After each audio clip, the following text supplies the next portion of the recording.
Hey, what's happening, gamers? Sorry for the late start. I recorded my video, and I it's kind of hard for somebody with ADD because I did go off on a rant, but I did get the specifics. I got the times.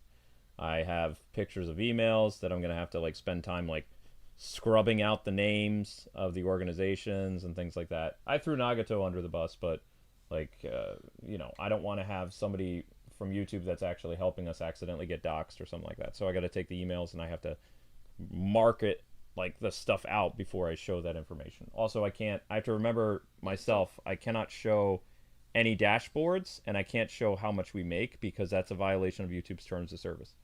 You're not supposed to show the dashboard and you're not supposed to show your income, even though lots of YouTubers do it, but I'm not Asmon Gold, so I can't get away with that. Like, we could get in big legal trouble. No, it's true. Like, there are YouTubers that are like, oh, I made like $600,000. Here's my analytics. It's like, you can't do that. It voids stuff. Well, I'm just excited to see more of Breath of the Wild. Yeah, we have to do Amiibos first.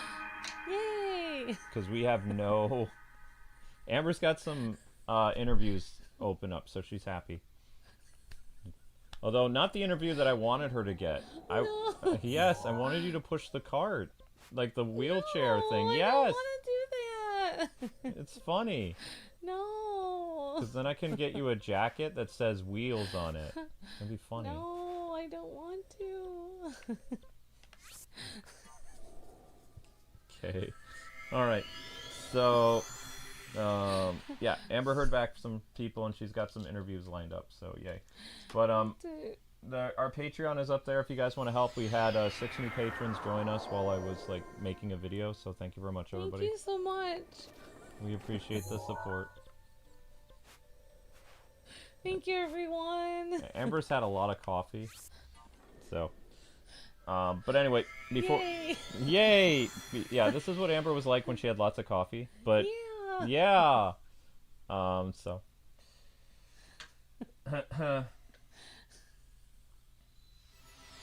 Yep, we hope that you're safe, movies with Josh. Okay, so, let's do some Amiibos. You're still a member? Yeah. Whoops. Yep. So Wednesday, guys, the big video drops, and I gave a warning by email to Nagato, and I gave... Nagato's actually a Naruto villain, so it's kind of funny. No, they are. They named their company after a Naruto villain from Naruto Shippuden. They did. We should have seen this coming so long ago. Not really, because they were paying us fine for 5 years. Yeah, I don't know. I guess they were just like biding their time. No, I already told you. It's exactly what I'm gonna tell the Swedish authorities is, YouTube, or like these companies that manage these creators. Oh, I already have those. YouTubers, or like these companies that manage this stuff in your CMS, which is like a network's dashboard, because a YouTuber has a dashboard, a network has it. All the money that comes in from every YouTuber is pooled into one account. So if I was sitting there, I'm gonna be completely honest. If I saw like $10 million show up on my screen every month, I may contemplate, like running away with all that money. One of these days. No, I don't have access to that. No. I don't have access to it. But I'm just saying, like, sometimes theft happens because of people's desperation, and also maybe this is something they've been planning for 5 years. Maybe the people who did Nagato are the same people who used to run Forella Digital, because they were never caught. I'm just saying, the theft of, like, what was it, like, according to Travis, like, it was like $40 million or something like that. Because, like, Forella Digital consisted of 2 networks and 2 shadow networks that had partners of over 1,000. They were never caught. And YouTube, like, they waited too long. So, there's a possibility that these people, because the crime is so similar, and it's been 10 years, it could be the same people again. I'm just saying theoretically, because there are no background checks. YouTube hires people who have skills with managing MCNs. They don't do background checks. They don't... In fact, most of these interviews to get these positions, are never, like, on Skype or, like, where you see their face. It's all over the phone, or it's, like, through email that they give these people these positions. Right. So, the likelihood, because this is Europe again, this crime happened in Europe. It's in Sweden this time. The previous crime happened in the United Kingdom. Right? So, there's a possibility that it could be the same people because the extent of the crime, it mirrors what happened in 2014. Except instead of, like, them... The only thing they're doing different this time around is they're not responding to people. Although, here's what I'm going to tell you guys. Because I forgot to include this in my video. But my video is already, like, 30 minutes long. So, I don't think I'm going to include any more. But, there was a week that the company went dark. That's because they were leaving the country. What they did is they bought a burner phone, and they started to manage, like, talk to partners only by email. Never by phone. Never on Skype again. And they used to talk to people on Skype. You'd actually hear their voices. They stopped doing that. It was only strictly email, and they would only talk to the partners that were getting millions and millions of views. They didn't respond to anybody else. And then, lo and behold, we found out, because of the Interpol people chasing them or whatever, is that we found burner phones in places like Argentina, Cambodia, and, like, I think the Philippines. So, you know, they were gone. The whole time they were using, like, weird technology to email people. They weren't even in the United Kingdom where their offices were. They left. I hope they get caught, because if they get caught, then hopefully we'll get our $50,000 from last time. I mean, if it's the same people, you could sue them. Yeah. I hope I hope we do a class action lawsuit. Like all the YouTubers involved? Everyone that especially that YouTuber's family, that guy who killed himself.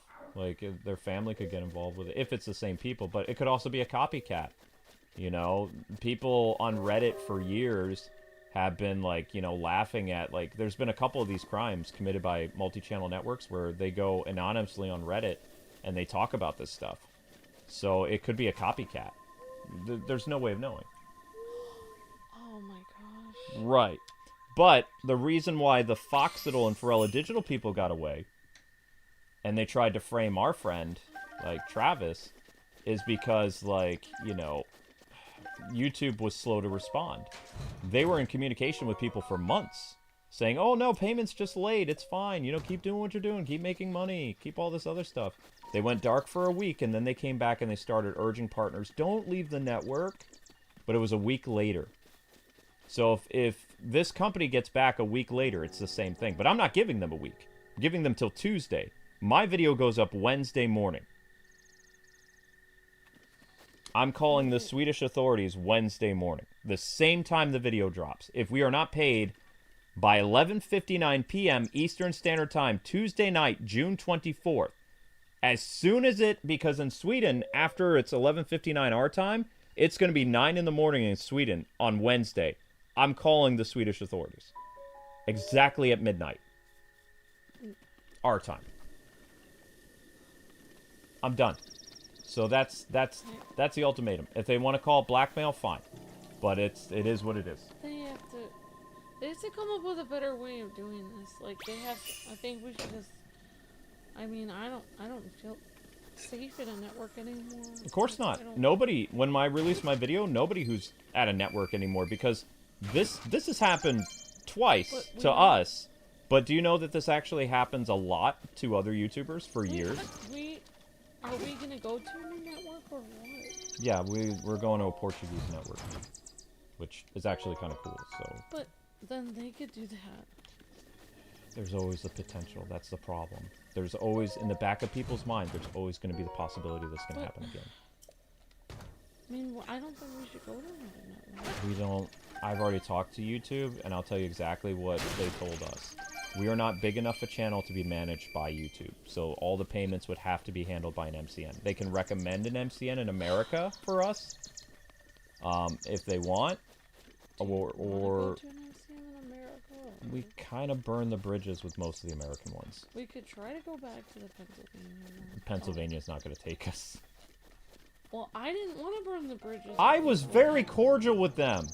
I was not mean at all. I know you weren't, but somebody Nope, was. nobody yelled at them. Yes, they did. There was someone who yelled. He just said he yelled at them. I don't think he did. Okay, I maybe he did. I don't remember. believe you, because if that was true, then why can't we have any contact with them? I mean, maybe we should talk to them again. Maybe they'll forgive us. We didn't do anything wrong. We just wanted out of our contract. I didn't want out of the contract. We weren't getting paid as much, but I was just thankful we were getting paid.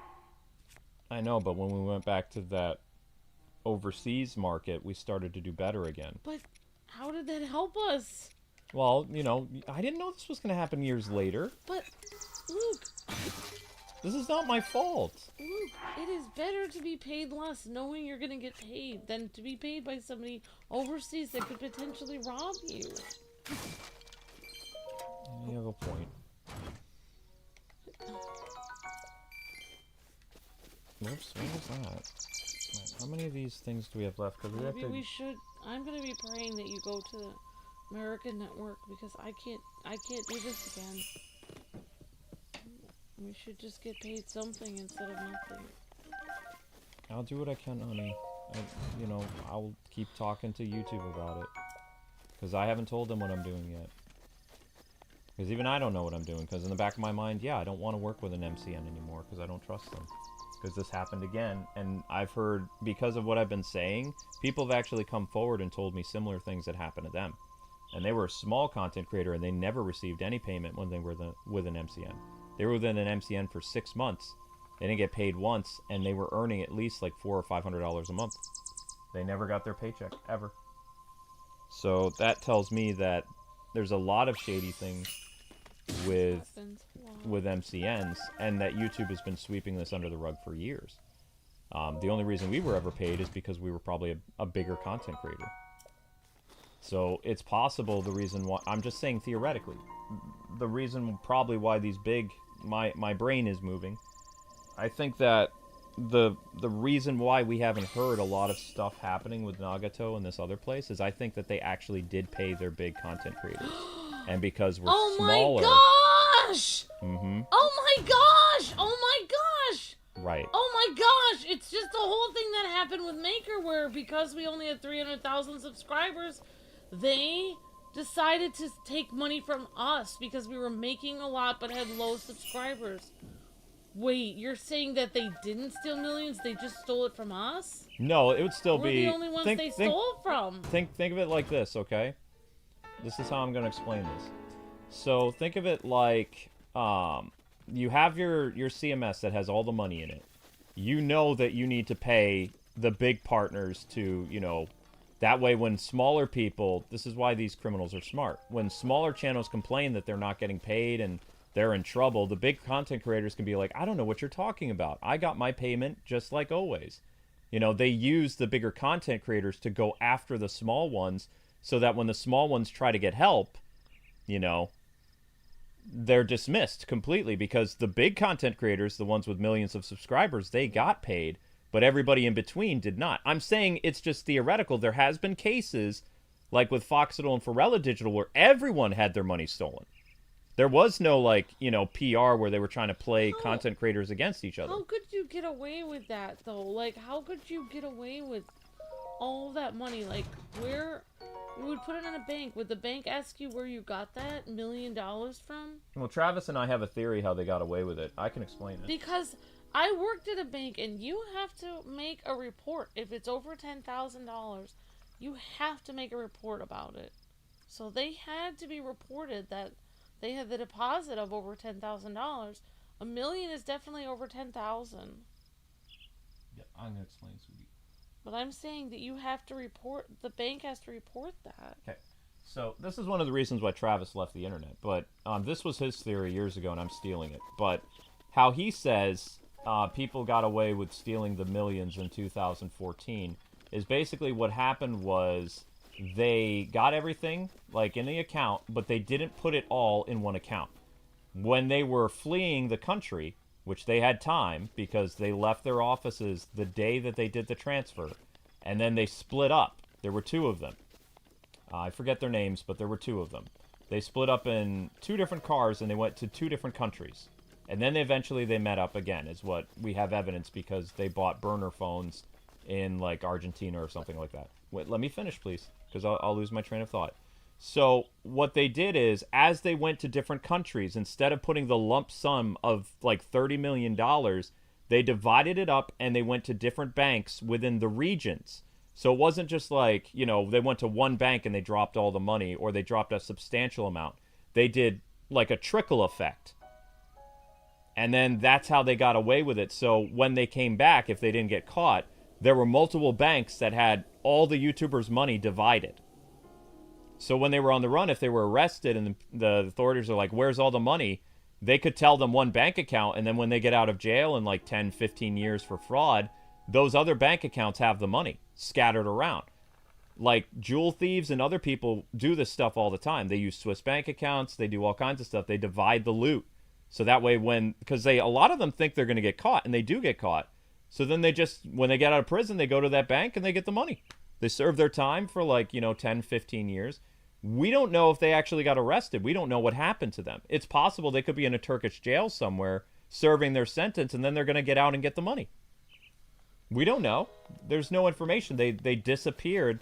The last time anybody saw those clowns in 2015 was they were around Argentina or like Germany or something like that, or the Cayman Islands, and then nobody saw them ever again. They just vanished. Well, I'm gonna be praying. For all we know, there was a plane that struck them with lightning. Nobody knows. They're just gone. But the nature of this alleged crime right now is eerily similar to what happened with Foxadel and Farella. It's almost like these people have done this before. Either it's a copycat crime and they're going to get caught because they've never done it before, or it's the same people responsible for what happened 10 years ago. Because the nature of the crime, the way the crime is committed, which is the same, they waited until all the money came in and they were looking and seeing for years how much the partners make. And June is actually a very profitable time for content creators because of E3. It used to be. And there are much bigger content creators in this network than us that had millions of views on their videos over the past 2 months. We should go to a network where everyone is poor, so nobody takes the money. There's no way of knowing what network you're going to be in, honey. You can't. In fact, I'm not supposed to have information about what content creators are in what. I'm not supposed to know that. I make it my business to know. Well, but I'm not supposed to know. Thank goodness you do know, because if you ask YouTube, do you work for is so-and-so in your network? What they're going to tell you is, I can't give you that information. So I know because I do my own research. And also, a lot of content creators, the really big ones, YouTube makes them put their network that they're associated with. Like, even the big networks are like, wow, you got like 1 million subscribers. Can you advertise our network? And they have to as part of their contract so that they make more money. Yeah, so it's like right there on their channel. So it's kind of easy to track them. Like, it's not hard to dox people, because what happens is, like, a lot of people leave a trail. Like your Instagram, for instance. Most people, when they create their Instagram, they use their real name and address. So, like, it's very easy to find out some of these people who they are through their Instagram or their Facebook, where they may have like a fake account on YouTube or on Twitter, but they actually use their real name and their real email. When I created my Instagram, I used a fake name and I used a fake email. When I created this YouTube channel, it's not in my name. It's a fake email that is not connected to where we actually get paid. Like, I've divided up all our online identities, so it's like very hard to find us. Our business residence is in Texas, and we're not in Texas. So there's lots of things. Because I'm smarter than the smarties. Because I don't trust people. So Kwing, has trust issues. I always have. I always will. I'm glad. I don't trust people. You may appear nice, but I don't believe it. You have to prove to me with your actions that you're a nice person. The only person that's proved to me my entire life is nice is my wife. Everyone else is always sus. No offense. But every content creator I meet, every network, every business, every press person I've ever met, I always hold in the back of my mind suspicion about them. I'm always kind of like, well, okay, what's the angle? What do they want from this? Well, I mean, now it's like we keep having people that we know personally that end up doing. I think especially on the internet, like we've known so many people, we've known so many YouTubers and people that work for YouTubers online, and they um they end up being criminals. Like so many people Yeah, but that we know online and have ended up being criminals. yeah, basically, It's like the internet is for crime, basically. I mean, it's a very easy crime to commit. And, you know, I don't know what these people's situation is, but I also, like, the owner of the company has not given me the name of the person, and the name of the person in Sweden doesn't match up with the name of the person who committed the crime at Foxittle. Unless they're using an assumed identity, their age and their name is different. So that makes me think that this is a copycat-related crime that they learned about on Reddit or 4chan. Because they should delete those. They should ban those. it's very crime. hard. You can suspend stuff on Reddit, but you can't. A crime you committed because that makes other people commit it. There are literally people who have been serial killers that still have their posts up on Reddit. That is horrible. I know, but Reddit is forever. So, you know, if you know where to go, you can research and learn about anything. It's a horrible website. They should just take Reddit down. Oh yeah, like Reddit is a horrible place that needs to disappear, I agree, but it never will. But there's a lot of really terrible, evil people that are on Reddit. Not just people that smear us, but actual criminals. So it's very possible if they were looking how to steal money and get away with it. Like, it's an unsolved case that happened. And here's the sad thing. The statute of limitations, you know, have already passed. It's been over 10 years for what happened with that YouTube thing. So YouTube can't seek litigation. YouTube can't do anything. And even though YouTube lost millions, you know, it's just kind of a drop in the bucket for them. They're just kind of like, oh well.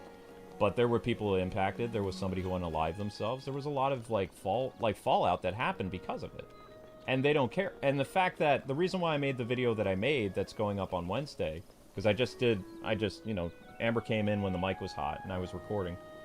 The reason why I did that is because last time we waited too long. Like, YouTubers waited way too long to do anything about it. And we don't have any savings left. Nope, our savings are gone. I'm gonna have to do. I don't know how I'm gonna do, like... You're gonna have to give old people sponge baths. Well, I don't know if I have that. Or you're gonna have to, like push people around in wheelchairs. I'm gonna have to do a lot of things. I know. I'm probably gonna have to do, like, 10 jobs. The thing that I'm thankful for is we had enough savings to pay for rent for July, and that gives almost an entire, like, 3 weeks to get a job. Because by the time the job starts paying you, we'll just make rent. And whatever I'm able to make on Patreon and on my O1 channel will just scrape by to pay rent. So I think we can pay rent in August. Because in the middle of July, because we've already hit the kill switch on the channel to be removed from Nagato, in the middle of July, this channel will start earning money again. That's only if everything goes perfectly. Right. If one more bad thing happens. I know. Then we won't have anywhere to live. I know. But you have to realize the reason why people did this horrible thing is because the first people who committed this crime for the first time never got caught. Copycatters always like to weigh their options of, am I going to get caught doing this? And unfortunately, the people who did this before got away with it. They need to catch these people so that they don't do this again. They have to make better regulations. Mm-hmm. We have to contact, like, Congress or something. Tell them that they have to make regulations about this. Well, since the business is located in Stockholm, Sweden, it's the Swedish government's, like... Well, they should make YouTube. YouTube is located in the United States. They should have to reveal. The people who work for a network should have to know the names of the people that they work for. That should be a law. It doesn't work like that, though, unfortunately, because networks are, again, they're subsidiary companies, and the only thing that YouTube knows is that they're sending money to a company called Nagato. They don't know the employees. They have the email for the employees, and that's it. That's crazy, though. Mm-hmm. Because you don't know who's working there. And also, they don't pay their MCNs. The MCNs are, like, making money off the content creators, and they make a fee. Like, so every MCN takes a percentage of every YouTuber's channel. Let me finish. I see you're shaking your head. I don't like that. Let me finish. So they're not paying YouTube anything. And YouTube is actually taking a percentage from the network. So the YouTube gets their 30%, plus they get a percentage from the network to allow the network to operate. They don't control the network. They're allowing that network to have employees or whatever and do all that other stuff. But it's not that type of business where YouTube is actually overseeing anything. That's why if there's a crime committed or something bad happens, YouTube is not liable. The YouTube legal people got a hold of me and they said they are not liable for us getting paid. They don't have to cover our losses. And all they can do is try to get us out of the contract with the multi-channel network. They can't do anything else. That is from YouTube's legal department. I'm just trying to think of what's going to happen if we lose our apartment. Because we can't get another one because we don't have any credit. I don't know. Also, we have to pay back all of this I know, stuff from, Amber. I know. I don't think it's going to... Okay, just breathe, honey. I know. I'm sorry for scaring you. I work a month. Right now I know July is okay, so I'm trying to prepare for August now, okay? That's all I can do, sweetie. So just kind of breathe. Sorry for scaring you. I'm very sorry. So we need to make fish, because we're going to be fighting the Divine Beast. So that's just my theory. There's no actual evidence to prove it's the same people, because it's a different name, different nationality, supposedly. I can't trust, like... So you have to have, like, every YouTuber needs to have 2 or 3 months saved up of income. Like, you'll have to, yeah. YouTubers should not spend their money on even computer equipment or anything. They should just spend it on just saving it and just use their old equipment to make garbage videos so they can save all their money in case somebody robs them, because apparently people are just going to keep robbing YouTubers over and over and over again. And there's nothing anyone does about it. Yep. You pretty much have it, like, right on, you've nailed it right on the head. That's the problem. With natural... I don't even know what that means. I still want to go see my family in July because I have to save up for taxes in October, and I can probably drive down there. Oh, darn it, that was a waste. I know you don't want me to, but maybe I'll call them and tell them, like, hey, like, I'm having a huge financial problem. Like, I'm thinking of this, like, me just... I mean, I have literally, like... Maybe I should just stay the night in my dad's house, even though, like, I don't think I can afford a hotel. I'll just drive all the way down there. But the thing, sleep in my dad's house, even though it has cigarette smoke in it, and just drive back. But I don't know how I'm going to be able to drive back, but I think I'm just going to do it. I'm just going to lie down and sleep there. So I won't have any money for a hotel. I can give you a little bit of the Patreon stuff for gas. I can't. There's nothing. But I have nothing. it's not very much. I'm just gonna have to cancel my hotel.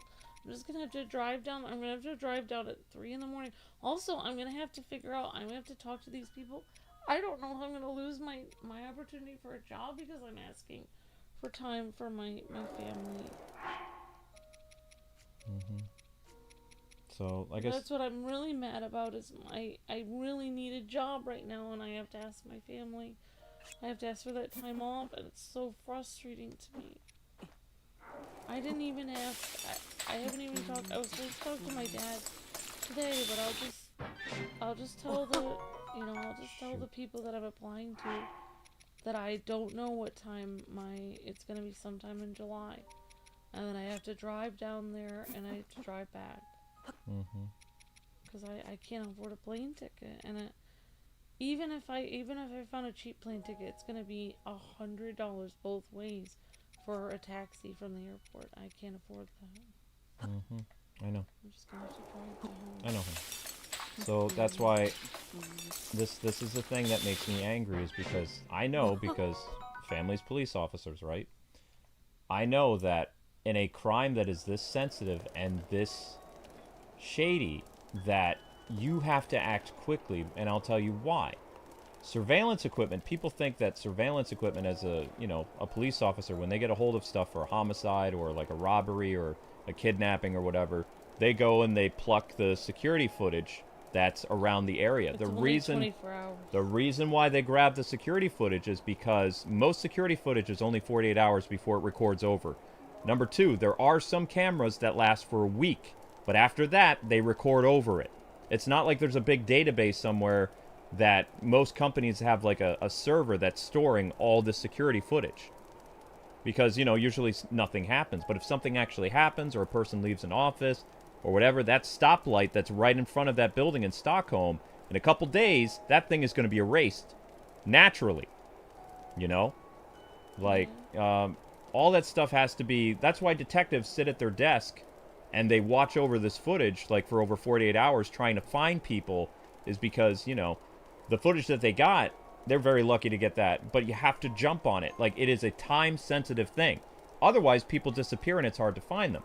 Now, if they don't have the security footage, it's still possible to track them based on where they've been and where their car has been. But other than that, I mean, if they could ditch the car, there's lots of things. There's lots of factors. Like, this type of, like, corporate espionage is very hard to catch the crooks.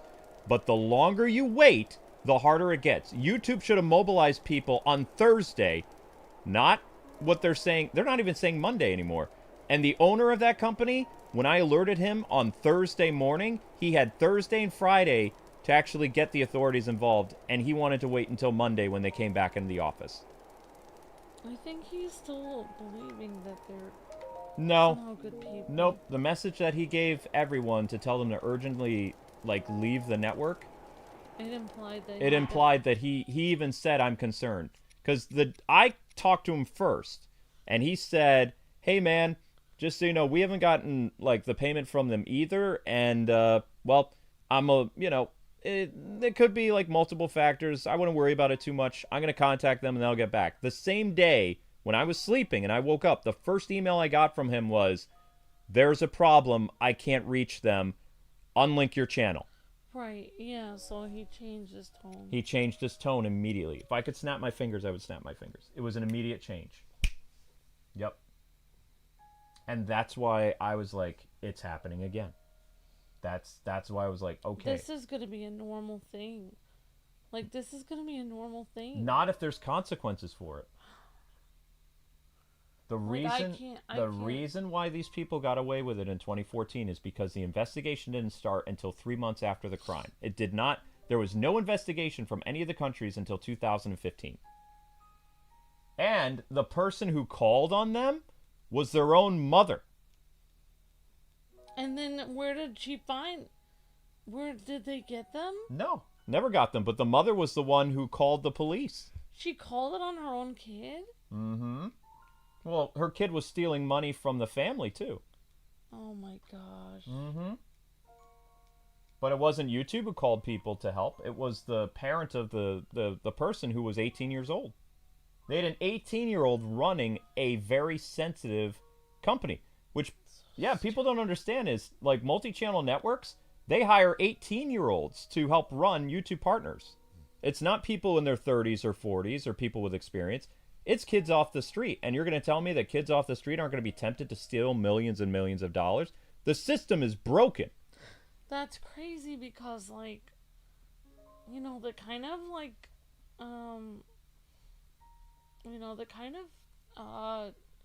background checks you have to get even to work at McDonald's is insane. Like, every job I've applied for, even, like, retail jobs, they do an extensive background check on me. Like, to even work in a dead-end retail job. It was, like, so weird that, like, to hold millions of dollars in your hand from different other YouTubers and be trusted to, give that money to each person correctly is, like, that's insane. Like, they should have to do a background check on them. Do you want to know why they hire 18-year-olds? Because companies hire them because then they don't have to pay them a full wage like someone else. But these people have access to all the same tools as a person who actually knows how to use those and has some type of, responsibility. Well, they should really pay more. This is bad. Like, they need to pay the network people more so they can hire... They need to hire more qualified people to run networks. Well, this is the other thing. Did you know in 2022 during the pandemic, YouTube made a blog post saying that they were shutting down all multi-channel networks?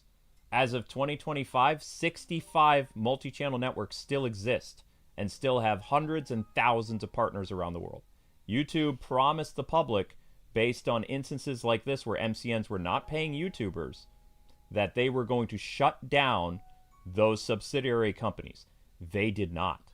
They told the public they were shutting them down, and they shut down one of the biggest ones, which we were a part of. They shut that one down. That was the only good one. That was the only good one, exactly. They shut that one down, and they shut down Machinima and a few others. But all the smaller ones that only have like 50 to 150 partners, which is how they fly under the radar. They don't have thousands of partners in MCNs anymore. And Machinima was a decent... I mean, they did some shady stuff, but at least they paid people. Machinima was owned by Warner Brothers, but yeah. They did pay people, though. Machinima had a contract. They were owned by Warner Brothers. Warner Brothers owned Machinima, which people forget that, but yeah. So, Yep. So YouTube made promises and they didn't keep it. They publicly announced that they were shutting down this network and that network, but they didn't actually, they didn't do the right thing. They lied. They lied, exactly. So, yep. Big problemo. And if the multi-channel networks were all shut down, then this problem wouldn't have happened because YouTube, the people who are lucky enough to be working with YouTube, YouTube pays their partners. Yet there's other people under 1 million subscribers that work directly with YouTube. That is a rare thing. If you have a YouTube partner manager and you're under like 500,000 subscribers, it must be your uncle or somebody in your family knows you and they want to help your channel. It's yeah. Very, very, very all right, that's enough. Well, I don't even know if like this. My channel, my Amber channel, my K-Wife channel, if it's gonna be let go, I didn't even say for me to get let go of the network. Oh yeah, you have to hit the let go button. Oh wait, you can't. Why? It's not an option on your cell phone. I don't have any ability to. Look. Oh, I'm gonna be stuck in that evil network. Well, you're a YouTube. How am I gonna be doing it? I can get you out of it. I'll ask our partner manager to unlink you. He'll do it as a favor. But your phone, look at this is a YouTube dashboard on your phone. You see how it doesn't say what network we're a part of? It just shows like the last videos, your earnings. There's no button here to unlink. It's not in your phone. You can only get access to a dashboard through your computer. I would like to make like a little bit of money on there, like $5 a month. Where's Link? I don't know. I'm gonna go see where he is. It's because he might need to go down to the bathroom. Well, I guess I'll just sit here. Yeah, just say hi to people real quick. I'm just checking. I don't. Hello everyone. Hope everyone's day is going good. Linky? I guess I'll just run around. Like wants me to say hi to people. You can cook stuff if you want. I was cooking recipes. Alright, I will cook some things. Let's see. Well, let's see. Let's get, I don't really know. This is stamina, chill, sun. So we got stamina.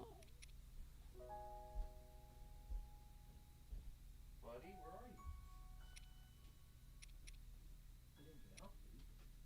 There you are. Okay, I found. Yeah, you can make stamina. You can do whatever you want. We're gonna go fight the divine beast. What do you need? Like hearts? Let's see. Meat obtained from animals and plants. Let's do hearts. Let's see. Heart radish. 1. Whoops. Hold. Hold. Those are 2 hearts, and I think you use meat or something, don't you? You have to mix the hearts with hearts. So let's see. This one says we have to find one that says heart. What do you mean heart? Like, you look at it and it says increases hearts. Well, you pair it with, if you're using a radish, the radish is the one that does the hearts. Yeah, so then you just mix it with meat. Yeah. Well, prime it. Hey, buddy. Come up here, little guy. Come on. Alright, how do I make it? You hit B? and then you just throw it in the pot. There you go.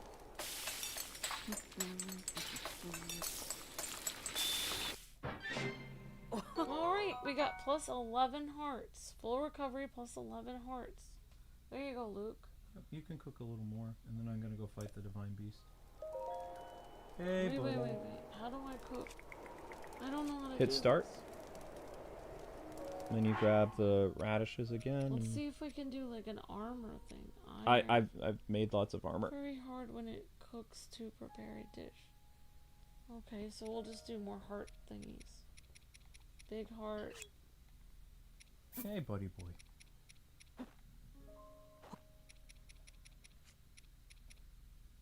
Hey, buddy boy.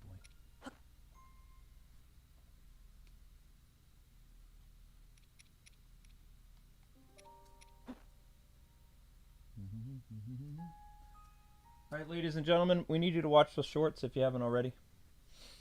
Okay, now I just go... Now I'm at 5, so I just go back. Yep, you just go back. Wait, you mixed with what? If you mix too many ingredients, though, it might not work.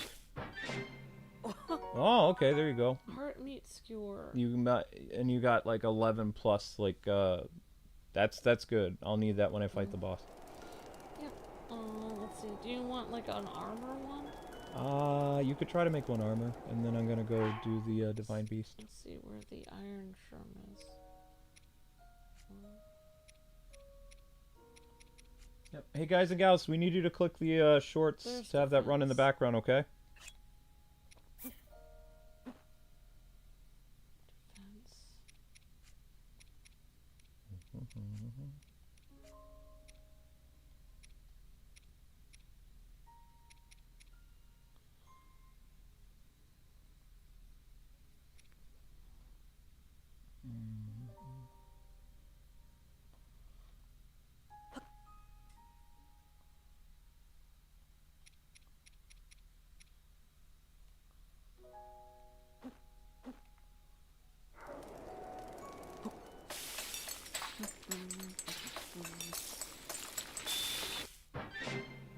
There you go, you get defense for 3 minutes.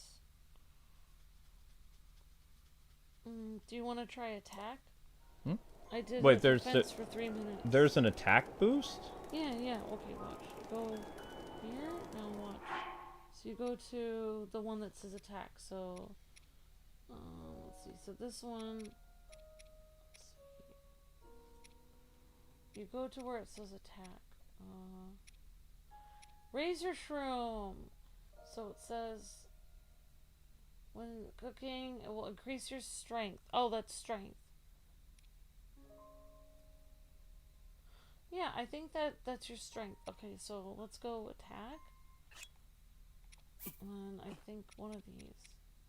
There really is combat dishes? I've never heard of Yeah, this. I made a bunch of these for you last time we did this. Really? I researched all of this. I just used defense. Worm. Okay, no, there's watch. Mighty Thistle. Increase attack. Now you just go. You can. It doesn't. We can get one of these. One of these. Okay, there we go. So now let's try it. This should increase your attack.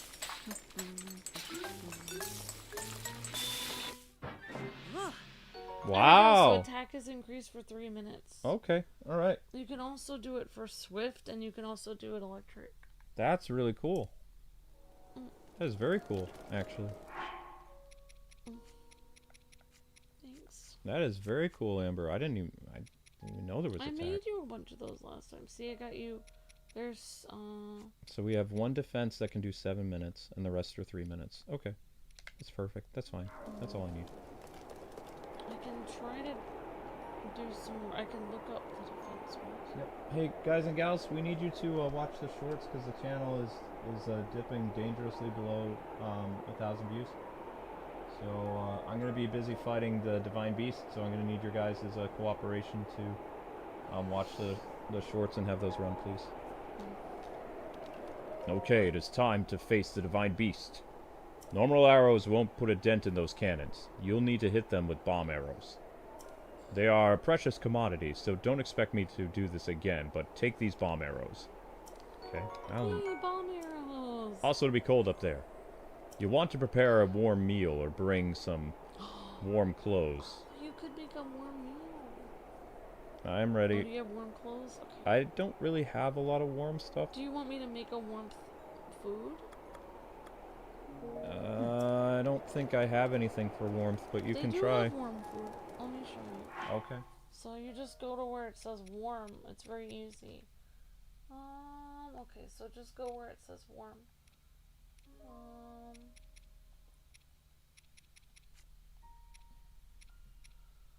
Sizzle! See, it says prefers when warm bodies of water. Resistance to cold. So then you do this. So you want 3 sizzle fish, and now you find some warm herbs. Let's see.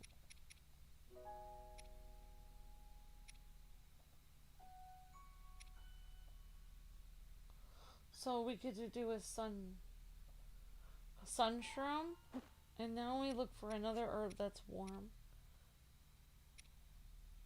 Then we do warm cephalina. Okay, now we're gonna do it.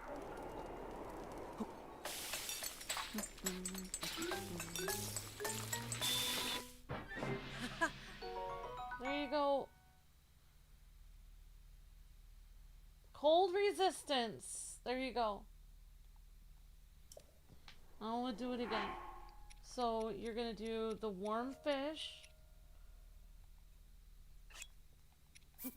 And then you're gonna do the warm mushroom, sunshroom, and now you do a warm herb.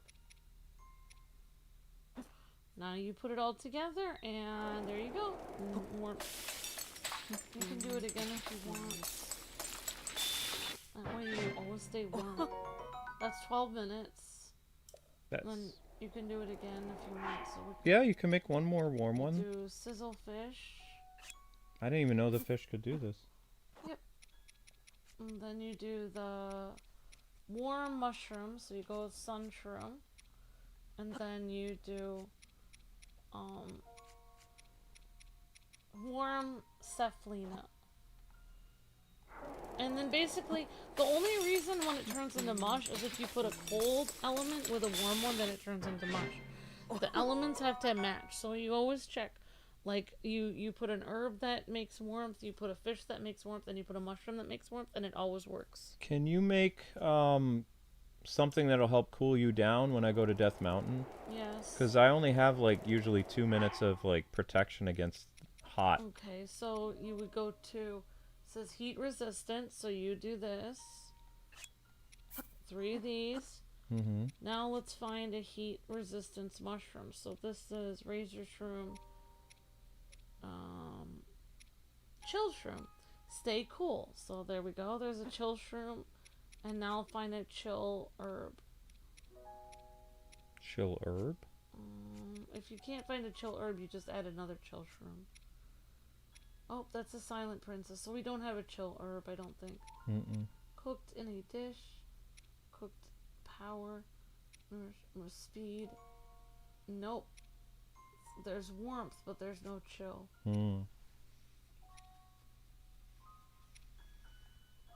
Actually, you might be able to use a fruit.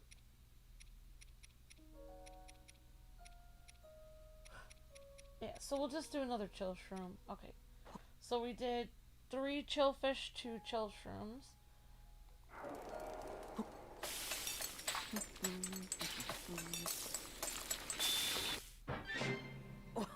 Yep, there we go. Heat resistance. And then we'll do it more of them. Unless you want me to do 2 more of them. So one more's fine. Chill shroom. And then we have to go grab fairies. So just do... There we go. Whoops. I can do 1 more if you want. No, I'm good. So there's 2 heat resistant. Just make sure you hit the right stuff. So that's heat resistance. The one thing that I would need is really strong defense. Do you want another defense one? Yep. Then? It's just in case I end up like doing really badly against the Ganon that we're going to be fighting. Use a pumpkin for that and iron shroom for defense. And then you can do actually you can use a That's don't do stamina. Like healing benefits. The other fish are on the other Stamina, page. health resistance, sizzlefish, increase electricity. Okay. It's called armored Here fish. we go. Hardy bass. Nope, that's hearts. That'll counteract your defense. I know. Where's the? Oh, there we go. Armor. Increasing your attack power. Armored carp. Okay, mighty carp. Okay, there we go. Armored carp. Yeah. Okay, so we're gonna cook that. See, I just did a pumpkin and an iron sperm with them. 3 armored carp. 4 minutes.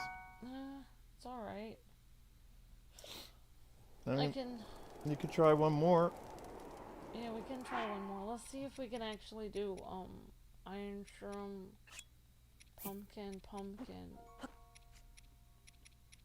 Yeah, Jackson is the Breath of the Wild expert. Hey, Jackson. You guys are doing great watching the shorts. Thank you, everybody. Keep it up.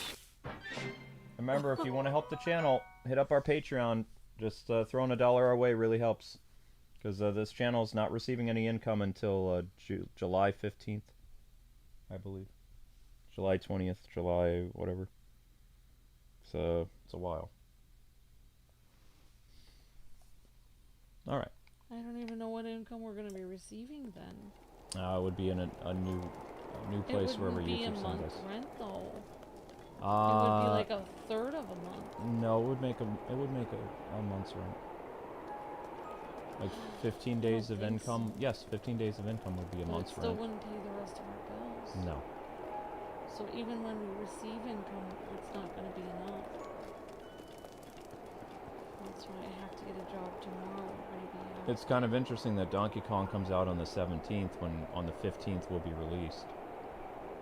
So Donkey Kong, it's potential Donkey Kong could do really well. But then we won't get the income until March.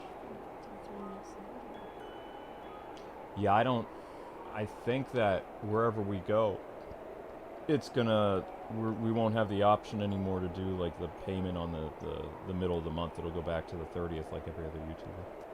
That's why, since our rent is due on the 1st and it takes 3 days to transfer. Yeah, I know. We have to have other jobs because it will never transfer in time. I know. If only we were making enough to actually have a living wage, then we would have extra, but we don't. Yeah, I know, sweetie. We really, I mean, I don't even have time. I have to make a list of all those people that aren't paying on Discord. Because they need, I mean, if they actually would get kicked off Discord, it's possible they would actually start paying. Because they really need, I mean, we're about to lose our home. You had a... And they're not paying. You had at least like 15 people from Discord that became members on Patreon. I don't understand. Okay. I can give you the list of names later, and you can match them up. I don't have time. I have to do. I needed it 3 years ago when I asked people to start paying. I don't have time anymore. I don't work here anymore. Okay. I do not have any time for that. Okay. It's not fair that they didn't pay 3 years ago. All right, honey, let's not have people remove their Patreon now, okay? I appreciate them paying now, but people haven't been paying for 3 years.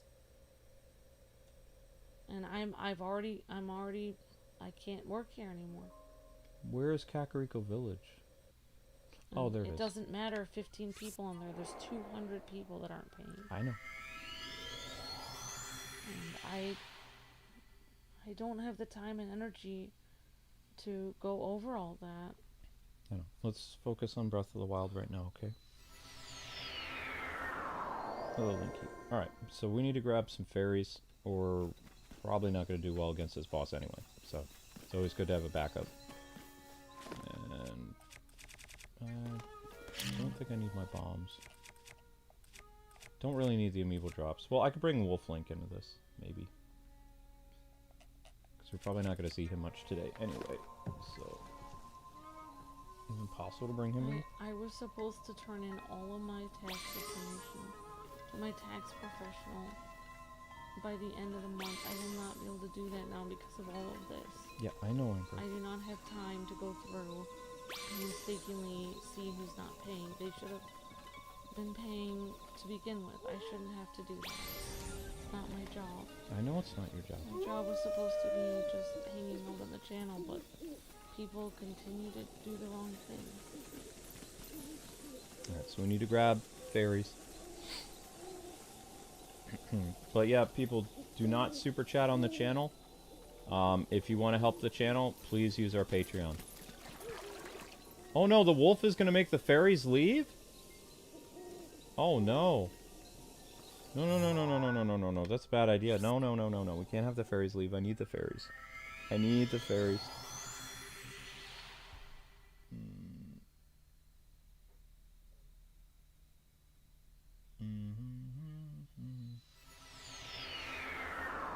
So how you guys doing with the shorts? Okay, you're doing better. Let's keep it up. You're doing great, guys. Keep clicking it. Okay, Wolflink is gone now. Bringing Wolflink on scares fairies. I didn't know that. He is a wolf, though, so I guess that's a thing.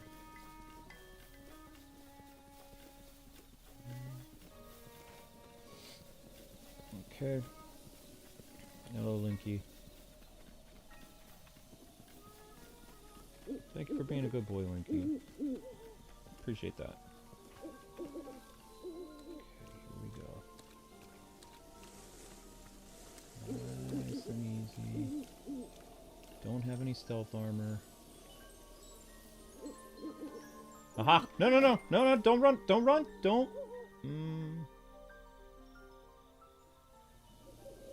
Don't run. Can you hit fairies with an arrow? Aha! Well, that's 2 fairies in case I die. And then we have this one over here. Nice and easy.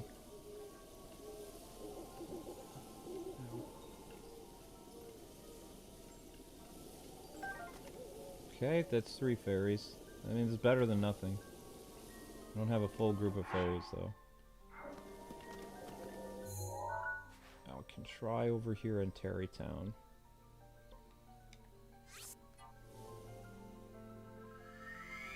He is a wolf. Yeah, he is a wolf. He's gonna scare people. I know.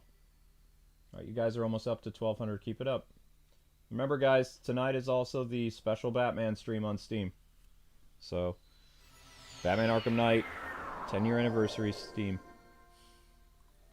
I still can't believe that. But it is what it is.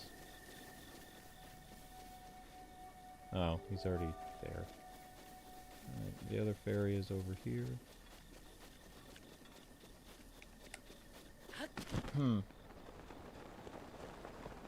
Respawn again. I'm just gonna go to another fairy fountain. Because sometimes once they run away, they don't tend to respawn. The same location. Not for me. The fact that they're not here is concerning.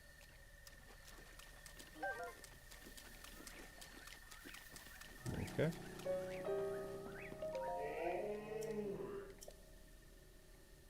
I'll pass. Oh, I have to listen to your story. I don't want to. Great fairy, this place was once beautiful. But as time as fewer travelers offer me rubies, so I'm in my shell. You have to pay me money so you can use my service. How much? 500 rupees?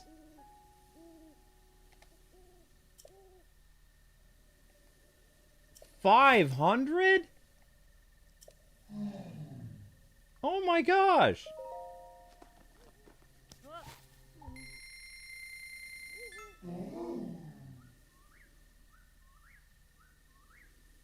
Wow, that's awesome, Jackson. Well, you're much better at the game than I am, so...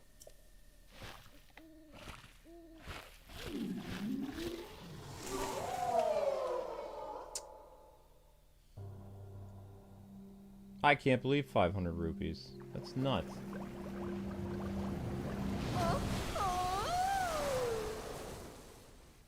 have the energy to voice that person to talk. You're fine. I don't really have the energy to voice characters either.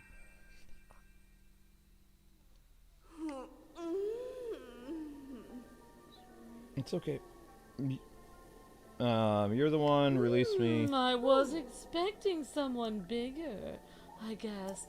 But a slim little lad like you will do just fine. Yes. Thanks to you, my power has been returned to me.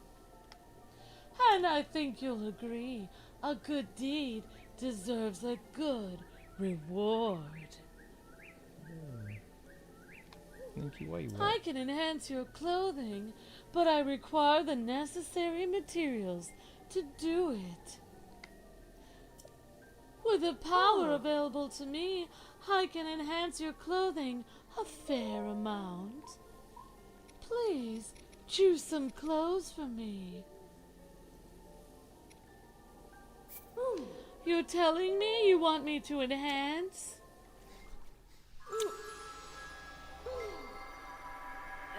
I remember these jokes. Ah. Okay. Yay.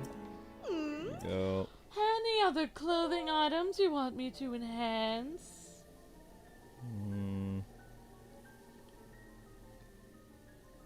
Maybe the Hillian thing.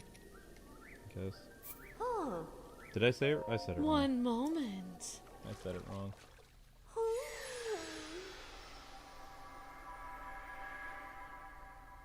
One small loan of 10,000 rupees. There we go. Some sets are enhanced.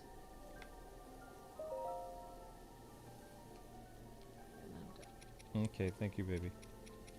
I guess could only do the one there. I have to go to the other place. Oh, I have Twilight of the Wind. Oh, you need star fragments for that. Jeez. Always star fragments for the Amiibo stuff. Ugh. This is why I don't use the Amiibo stuff very much. Hmm. Hmm.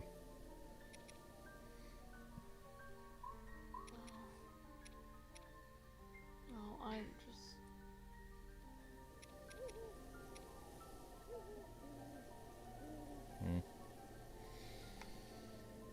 Yes, yes, yes. Do it anyway. Skip. There you go. Hooray. Enhance away. Okay. Alright, so now we go to the other fairy fountain. Thank you, Amber. Okay, sweetie. Yep. I know. Hey guys, we're almost up to, 1200, so keep it up. The channel's going up. Thanks to you guys watching the shorts. Okay, so we're gonna visit one more fairy. Clothes. It's just a joke.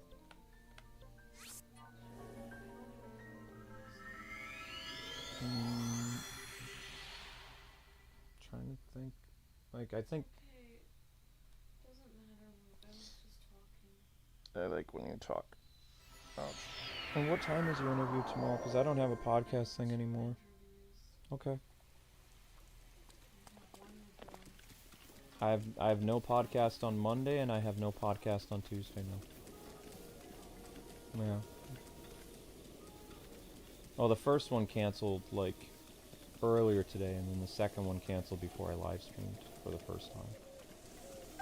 Because they were like, we have an important... They didn't... They kind of told me the same thing. We have a very important, like, a VTube guest coming on, so we can't have you this week. That's what the one people told me. And then the other person told me that it didn't give me a reason. It was just like, I can imagine what the reason is. But I'm not going to say it on the air. I don't know.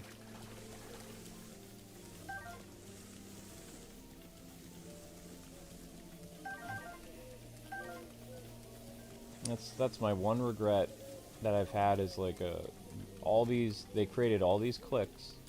So one thing that this group does right is they all work together. They all know each other. It's basically like they're like what Maker Studios used to be. like side scrollers, geeks and gamers, whatever. They have the same network of like partners like collabing all the time, the same way that Maker Studios and Machinima used to. In fact, they're using the same playbook that those companies used to use. It's almost identical, except it's through podcasting and stuff like that instead of like doing collabs on each other's videos. Because I would say that doing podcast is doing a collab. You know, I don't have that. And when I had the opportunity to go in that group when they first started during Gamergate or whatever, like all those years ago, I said no. Because I was like, I don't mind being friends with you guys behind the scenes, but I don't want to be associated. Because I don't believe in everything that you believe about the whole Gamergate thing. So we would be at odds, and I'm only Brooklyn nice, so like chances are I'd get into fights with you guys sometimes because I speak my mind. Not only do I speak my mind, but I don't really care about people's feelings. So I don't think I can't play nice with other people very well because I don't trust people. So if I was a little different back in the day, I'd probably have a lot more content creator friends than I do. But at the same time, some of those groups are very toxic, so because I'm not a part of them, I don't have to deal with all the fallout of those too. Plus, going on as a guest, I'm just there as a guest. I'm not really associated with them. They're giving me airtime to explain what's going on, and then, I just pop off.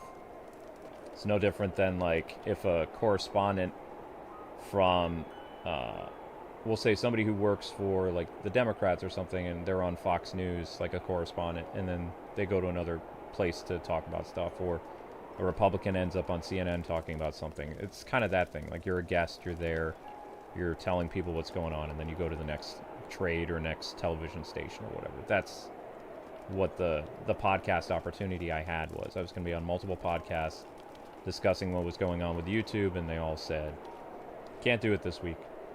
One of them said they can't do it ever. But, yeah, because, they're chasing that bag again. Apparently there was something that happened over the weekend that's like, whatever, DEI nonsense, and it's just like, this is stupid. So, but whatever. Normal arrows won't work.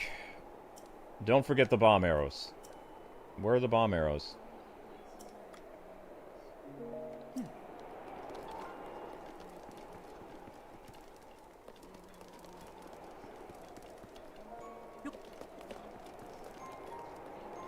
Mm-hmm.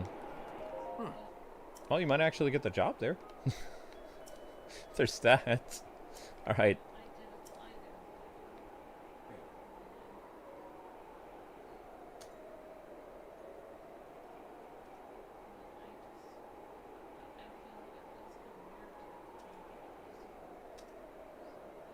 Yeah, that's technically illegal what they're doing, though. You can't restrict employment based on gender or race. That's totally illegal that these companies did that kind of stuff. But I mean, if you can use the woman card to get a job, I'd say go for it. I can't play that card. 2001. Fairy.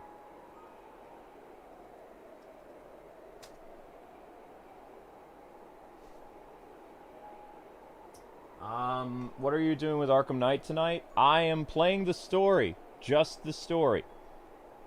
So, any side missions are only used to progress the story. When Alfred pops back up and says, "Sir, I need you to investigate so-and-so." That's part of the story. But people do have to remember, because people are getting on my case a little bit. They're like, no side missions, because you said so. I said, I did that, but there are parts of both Arkham Knight and Arkham City where you have to do a little bit of side missions in order for the next part of the story to queue up. So there will be some side missions, but I will not be doing all the side missions, because I'm just getting through the main story. It's possible I could do side missions later on. It all depends on how well the series does. Like, that wasn't very nice. You walked over Amber with your claws out. That was kind of mean. Alright. But let me ask you something. Why are you doing this? To rescue Zelda. Who? If that's the name of the princess, Revali served 100 years ago at Hyrule Castle. I don't know what she has to do with the divine beast, but whatever. As long as you're helping me bring down Meadow, your motivation is fine. Get on. He's such a cool character. I like him much better than Revali. Revali's Vegeta. This guy's like Trunks.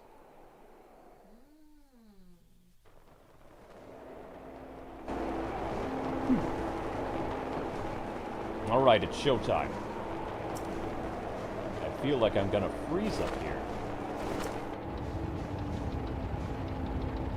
This is such a cool boss fight. Divine Beast. There it is. Its barrier's up again. What a pain. What's wrong, Link? Too scared? Let's go over the plan.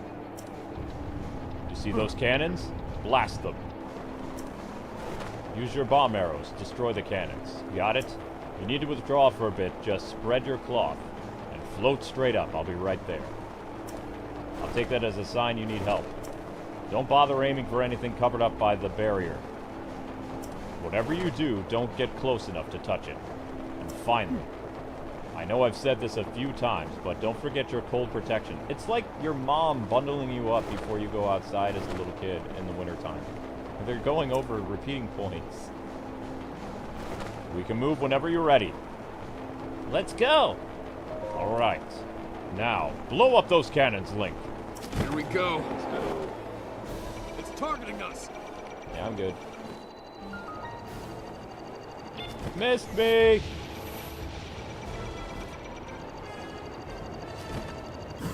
Oops. Bam! It's targeting Yeah, us. of course it's targeting us. It's a cannon, dude. Is it dead? Booyah! I don't need no help from you. I can do this all on my own. Missed! Be careful. Missed again.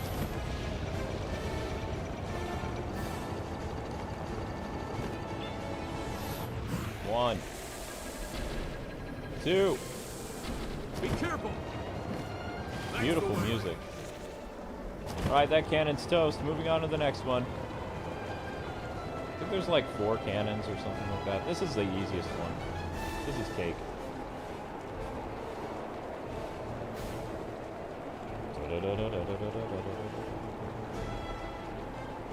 Love you too, man.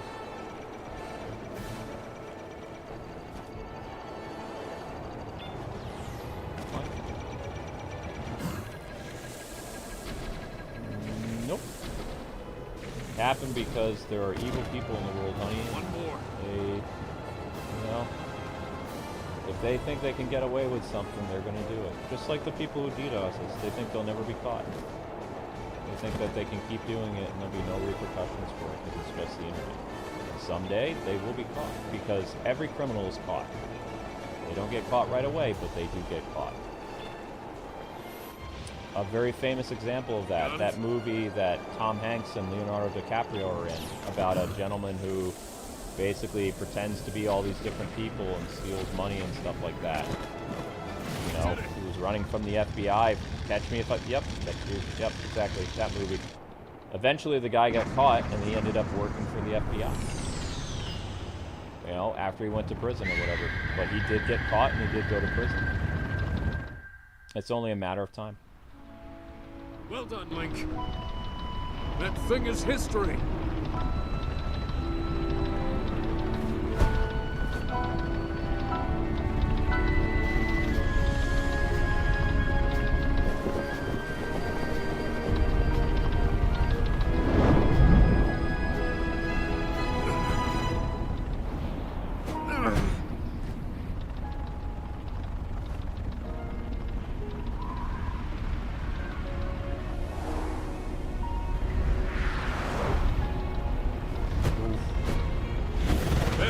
Link.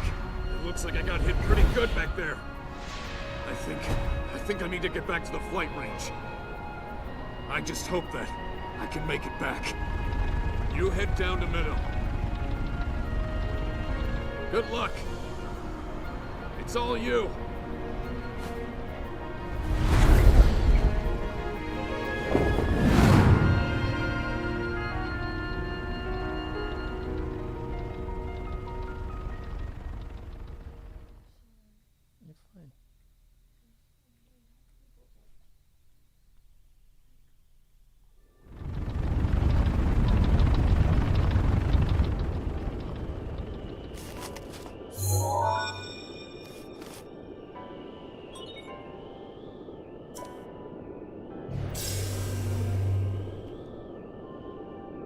Well now, I've seen that face before.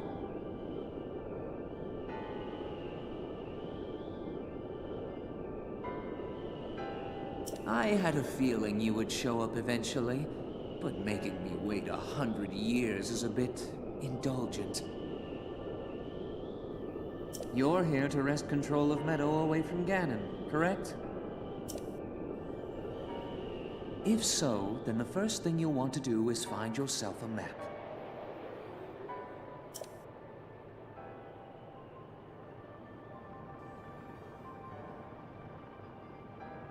That guidance stone has the information for the layout of this divine beast.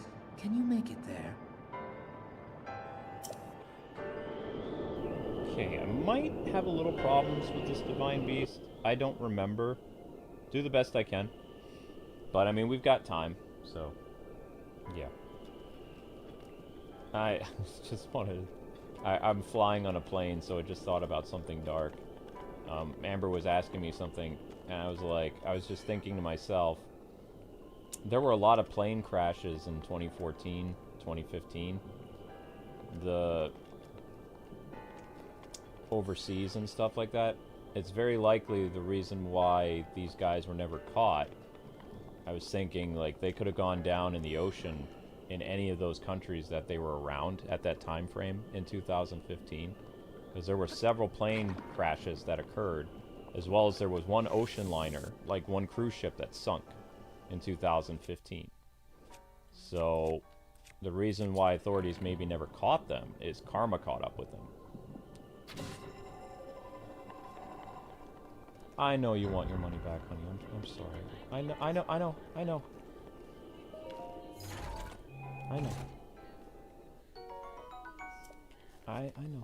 I'm sorry. Okay, honey. Try to breathe.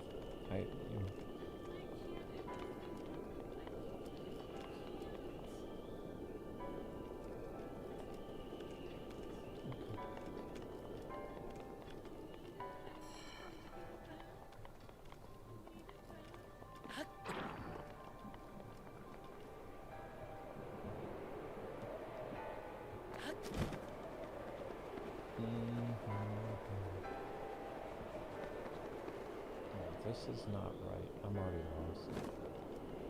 Need to find the map first.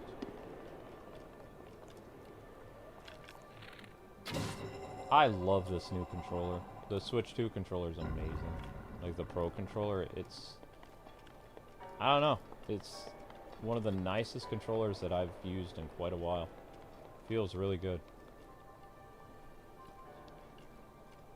What, the controller?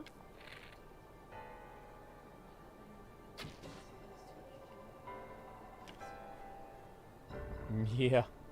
But the problem is I've only played 9 games with it so far. So, you know, I used the other controller, the Switch Pro controller, since 2017, but the gyros in this is better. And what I like about the gyros is the gyros only activate when I want them to. Like when I'm actually aiming my bow and arrow, it just feels so good. But I never used the gyro in Breath of the Wild. I hated it. It was like, it's so clunky, it doesn't feel right. This just feels right. You know, it actually feels like it adds to the gameplay. It just feels right. Yeah.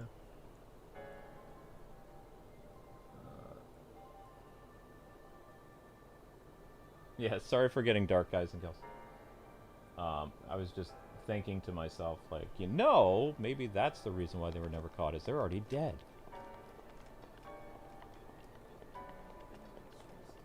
No. I think they were stressed out. They thought they were going to get away with it. But, yeah, there was an ocean liner that went down in Europe. There was an ocean liner that went down in Asia. And there were like 4 or 5 plane crashes that happened in the span of, I think it was February of 2015 through July of 2015. All over, like, parts of Europe and Asia. Conveniently, all the places that supposedly they were at. So, I'm just saying, it's possible. It's possible destruction was coming after them, yeah. I mean, they hurt a lot of people, so... God's vengeance and all that. Huh.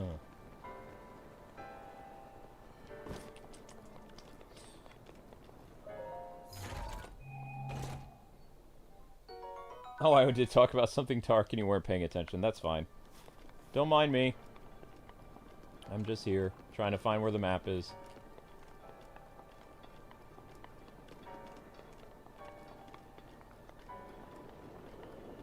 I can't do anything till I get the map.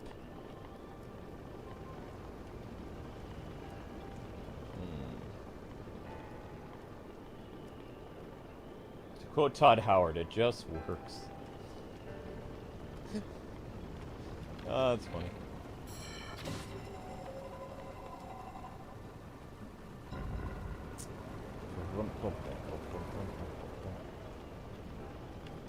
And also, guys, to cut down on time, because I'll be pretty tired by the time I get to editing that video. I'm gonna be using very few pictures. Like it's not gonna be a very well edited video. It's just about the voiceover or, you know, what I was gonna be saying on the podcast that I was booted off of. I'm just gonna do that. Try to keep it 15 minutes, but it's probably going to end up being 30 minutes long. But the information that I'll be telling you guys is very important. I just don't have the energy at like 5 or 3 in the morning to edit this thing, other than just showing some of the receipts, showing the emails, hiding the identities of some of the people, and just explaining the situation. Maybe I'll have some B-roll footage from Let's Plays we did in 2014 or something. Or a game from 2014 when I'm talking about 2014. I don't know. The reason why I don't edit many videos is when I'm done live streaming after like 3 in the morning every night, I'm so tired that I can barely move. Like, even when my stomach is growling, I can barely get up to get myself something to eat. I'm just like so exhausted. I'm just like, I'm done. Can't move. So it won't be a masterpiece of a video. I just don't have it in me.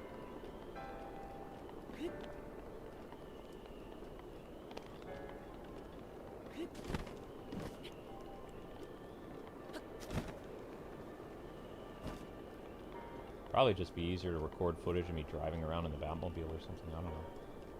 Or standing on a Gotham City skyline. Where in the world is this thing? Where's the map? Where's the map? That's the heart. That's not the map. That doesn't help me. She's been in there for a couple hours if you want to let her out.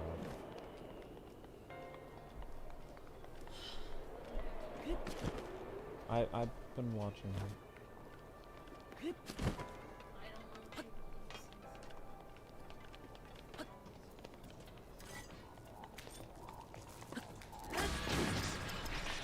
Master Sword. Dead.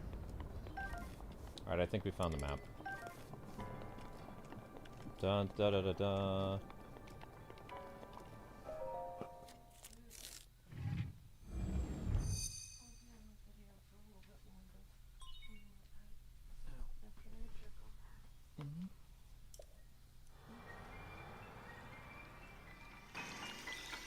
Yay, Sheikah Slate time. Hmm. Yeah. Now annoying Revali's gonna talk. Our favorite character. Revali time.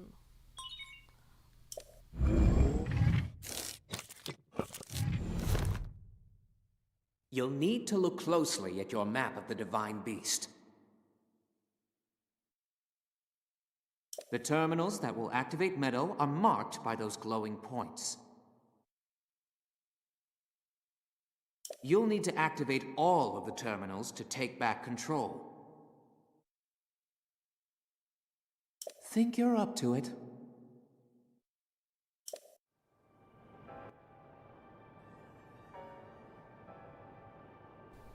Revali's insufferable. Alright guys, I'll be right back. We just got the map and we're gonna do stuff when I get back. I guess I can run around with your character while you leave. You can run around if you want. Okay. Just don't fall off the bird. It's a long way down. It's running around time.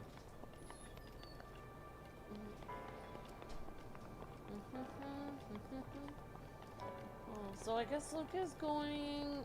He's gonna be right back. You can look out the window, I guess.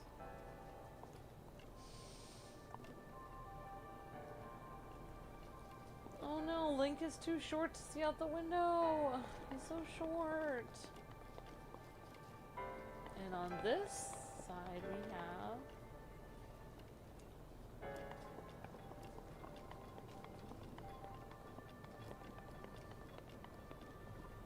all these gross looking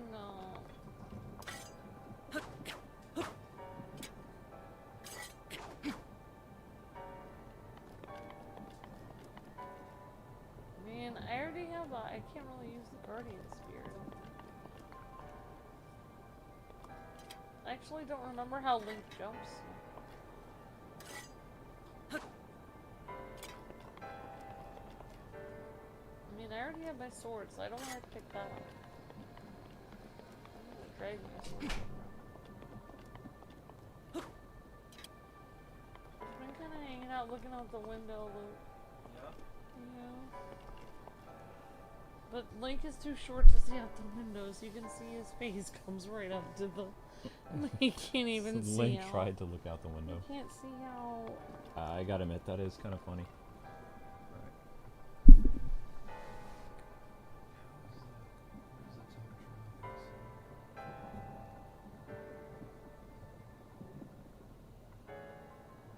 No way it's still that outside. Impossible. It's pretty hot out there today. I was sweating. I was delivering stuff. It was really hot. I had sweat all over my face. My hair was sticking to my face. It was really sweaty. It's been nice and cool in here then. It feels like a freezer when you walk in here from the outside. Well, yeah. I mean, I'm a little cold. Like, my shoulder is kind of like, I was going to put my Zelda blanket on me. You want to warm up? You can step outside for a minute. No, I'm good. I don't like outside.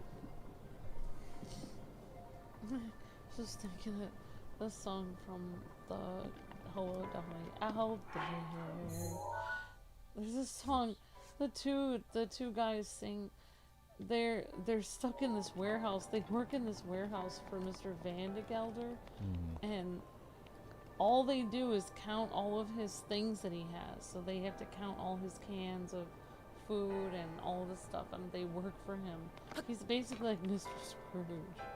And they're singing this song about going outside and having a day off, because they never have a day off.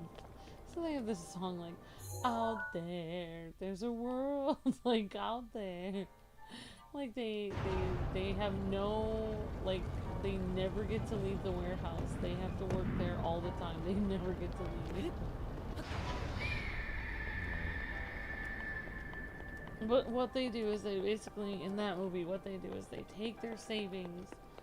They have this idea of what they wanted. They want to go into town, and they take their savings so they can. And one of the things they want to do is they want to meet girls in town.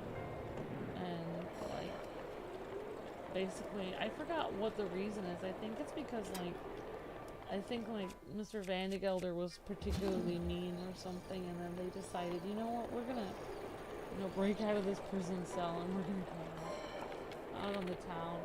And when they meet these two ladies that own a hat shop, they end up asking them out. But when they actually go out to dinner with them, they realize that the bill is too high. They can't actually pay it. So the two girls that run the hat shop, they actually start, the two guys start hiding under the table because they realize they can't pay for the bill. And they try to slip out, and then the two girls say, like, don't worry about it, because we work at our hat shop every day, so we'll pay for it. And they were just happy to pay.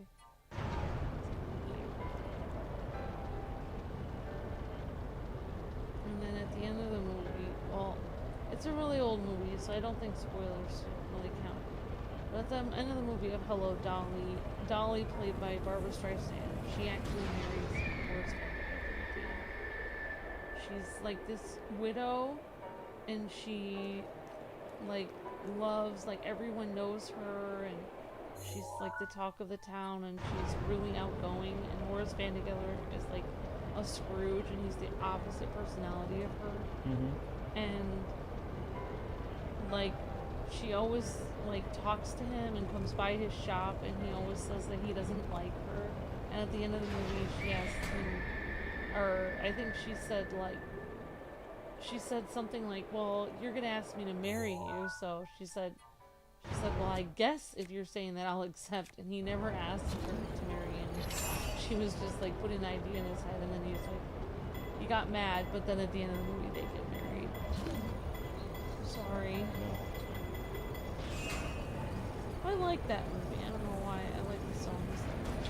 Let's see what I did wrong. I went. I did it too soon. Did it too soon. Too soon, too soon, too soon. Now we gotta do it again. Hooray! Hooray! Yay! I was doing the Studio C thing. Hooray! The Cran song. No, no, not the Cran song, Lou. The Cran song! No! Everybody loves the Cran No! No! Not the Cran song! The Cran song! What? I don't like it. It's What? weird. How did that close?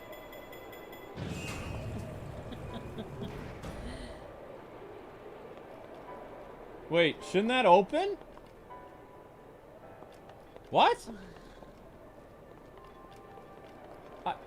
It's on the Switch. What?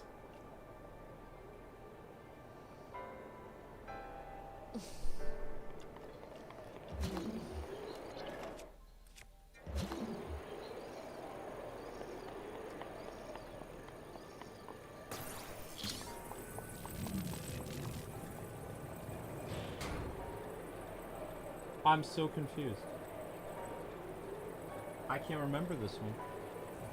I thought all I had to do was keep this door from closing, and that would pound the switch and open the door.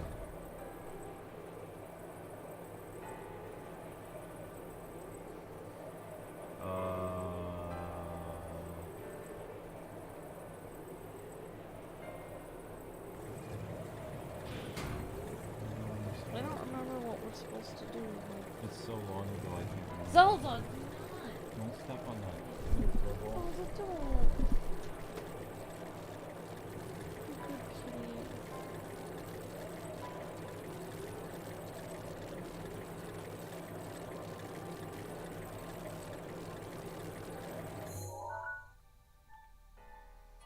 Zelda, do you want to come up?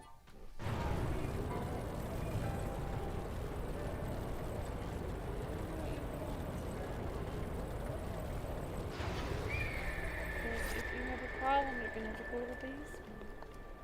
You understand? You know what the basement is?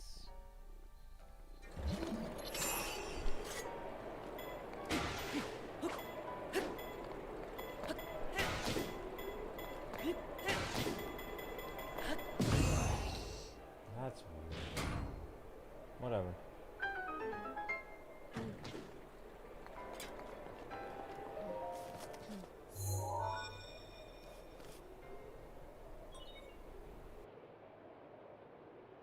There are 4 terminals remaining. Still a ways to go.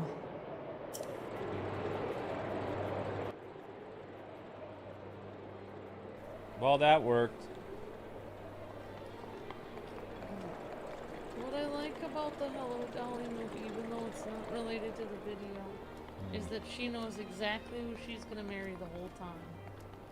Even though he pretends he doesn't like her, she continues to come around his shop, and then at the very end, he asks her to marry him.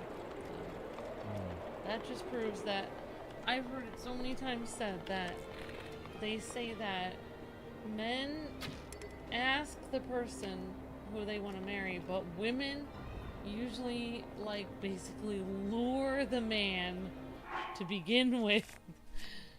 They've already decided who they want to have, you know, they already, basically, the woman is the one who decides who they're gonna marry, because once they pick a guy, they lure him until he asks them to marry him. It's true. What? I didn't really lure Luke at all. Luke didn't get that benefit. I'm sorry. No, honey. That's not what I don't understand. I don't know how to make that door open. There's something else over on that door.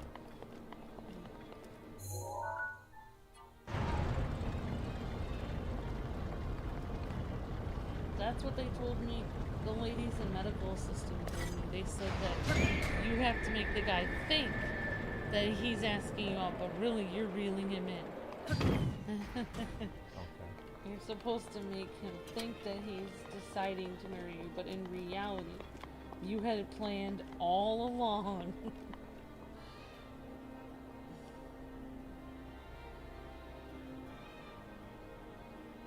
Oh, that's cool that you found a character in something, Jacob. Hey guys, do you remember how to open this door?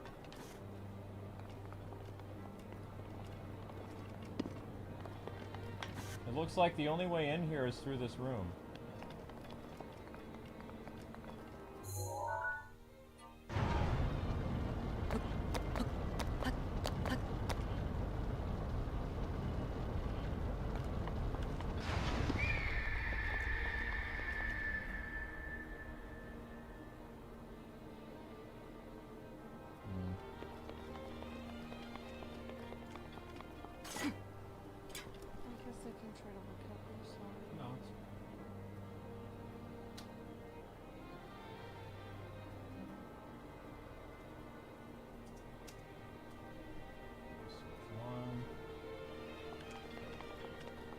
Okay, we're gonna have to go for a ride.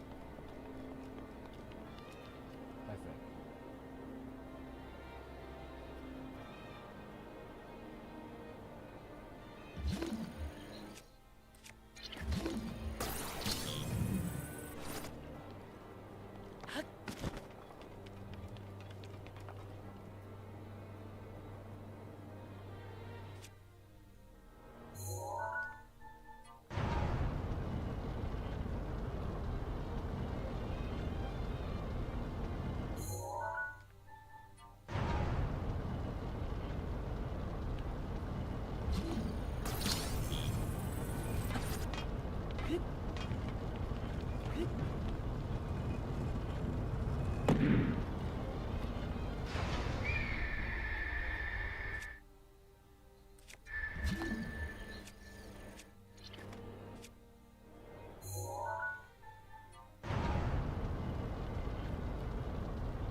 Sorry guys, I'm kind of quiet a little bit sometimes when I'm thinking.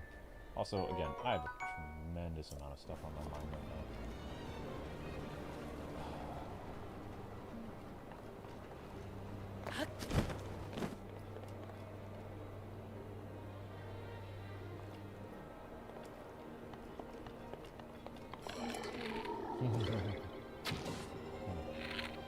Whoops.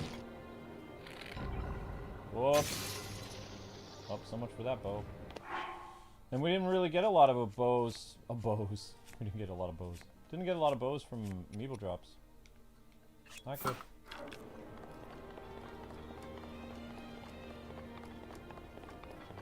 Oh, I remember this. Vaguely.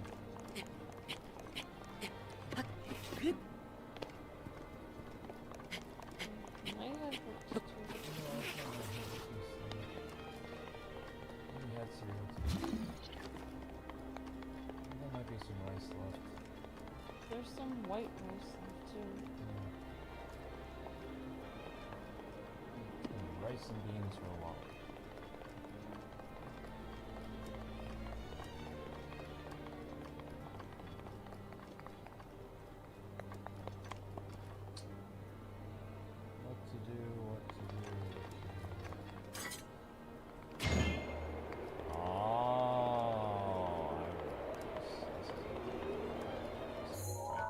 Move.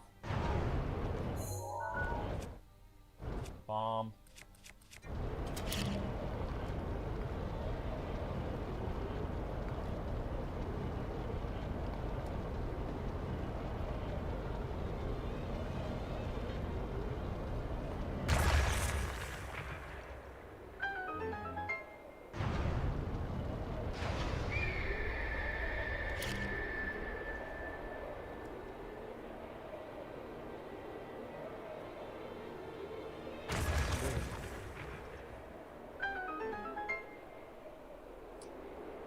Rightio, now, if I remember correctly, we need this. Wait, what? Oh, now we need to have the ball come forward. Wait. Yeah. The ball has to come here.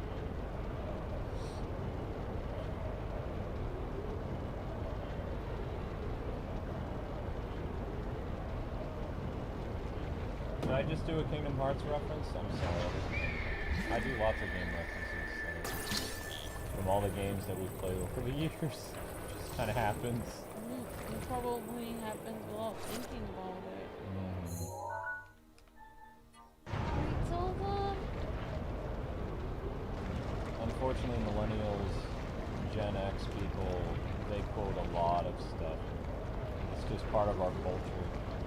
Because there was a lot of quotable movies when we were kids. There used to be. Yeah, there used to be. Not a lot of witty one-liners anymore. It's a shame. Terminal 2.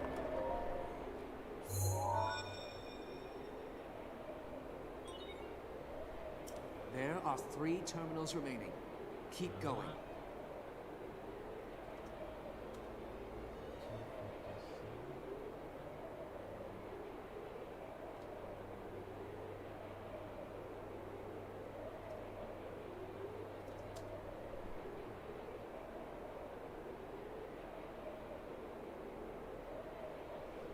Thank you guys for watching the shorts. You're doing great. Please keep it up. And now we're supposed to do something with that giant ball. What was it though?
There are 2 terminals remaining. You're almost there. Shut up, Revali. Sure.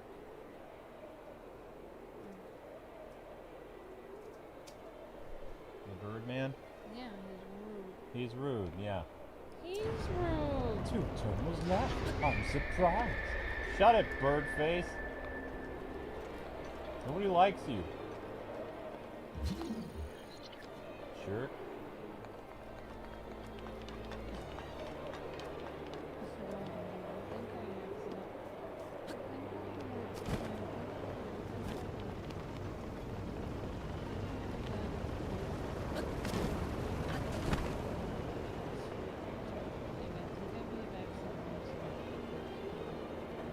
Uh-oh. I said, like, well, I said, What'd you do? you may wonder why, like, someone, and, you know, that I'm, you know, not like a teenager is playing here. starting from square one again. And I was thinking, like, now that I'm thinking about this, They're not a I teenager. think that who were person playing. wasn't a teenager either. But I was thinking, like, This job is beneath me, but this is No. why I'm applying here. no, but that person was a manager. I wasn't playing for entry level. I think it's all in how you like. I think that came out I to think him that came probably out like, really bad. oh, I am so overqualified to I think work he here, was unlike thinking, you. like, So well- just give me the job. I think he was thinking, like, well, she's not getting it. Yeah, that could be a reason why the job.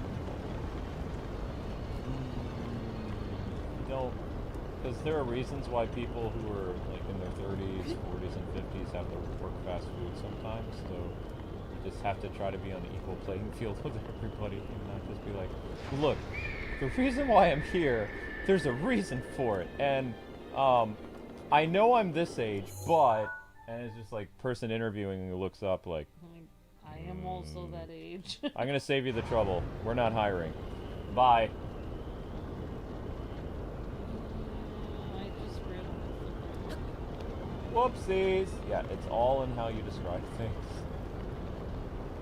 It's all in the delivery.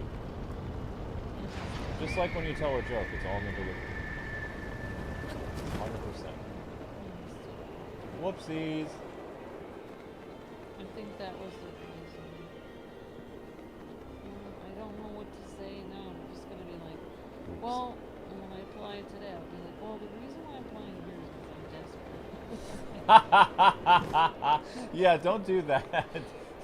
I mean, this is the worst. I mean, I wouldn't be applying here if I wasn't at my wit's end. Oh, Like, no. If I had any other option, I'm No. telling you, I would not be here. Then you have to make a YouTube video. How not to get a job in 2025. Insult the age of the person who's working there, who's older than you. Step 1. Yeah. Whoops. That came out really wrong. Uh-oh, spaghetti-o. I didn't mean to do that. Uh-oh. I thought they were judging me. No. I don't think so. Oh, I thought they were judging me. I just have to be positive. Hmm. And not be Probably. That's why I'm really good at getting contractor jobs, like, you know, like independent contractor jobs, because I don't have to interview and say something wrong to the person. No, it's actually, people don't understand, it's actually really easy to get partnered with an MCN. It's because they're looking for anybody. Like, they'll literally partner channels that only have like a few hundred subscribers. Now they will. No, they did used to. That's what Freedom was all about back in the day. Freedom was a network that everyone could become a YouTube partner. Well, what's the problem? No, as far as I know, Freedom never, like, every content creator who worked for them, they always got paid. YouTube was the one who shut them down. And they That's right, because people did get paid, because people always be like, because I remember Freedom making videos saying, like, oh, you're worried if you're gonna get paid? Well, Freedom is a like, talent agency. Say you did one video and you made 5 cents. Well, you're gonna wait. you have to make this amount You have in to order make- to Freedom to pay you. You have to make $1 before it actually you get paid. So, at the end of the month, here's what we call your analytics. Click on this and you'll see what your earnings are from Papa George. Yeah, that guy. He was really nice. But yeah, he was one of the good networks. All the other ones were bad. But his commercials were so cringy. Like, I remember they were okay, but when he asked to promote stuff, sometimes it was like, I don't want to be seen associated with this video. I thought they're cute. Yeah, I know you didn't have a problem with it. I was just kind of like, I love them. yeah. They were a great network though, and YouTube shut them down. That's the problem. They didn't do anything wrong, and YouTube shut them down. But they were the biggest network in the world at the time. They had like, I think 5,000 partners or something like that. So YouTube went after them. They were like they were told the public, oh, because of MCNs, we're going to shut down all the MCNs. And since Freedom was the most recognizable and it was the biggest, it got shut down. It sucks. And a lot of the bad ones are still around. They're just under the radar because they only have 50 to 100 partners, so it's kind of harder to keep tabs on them. You know.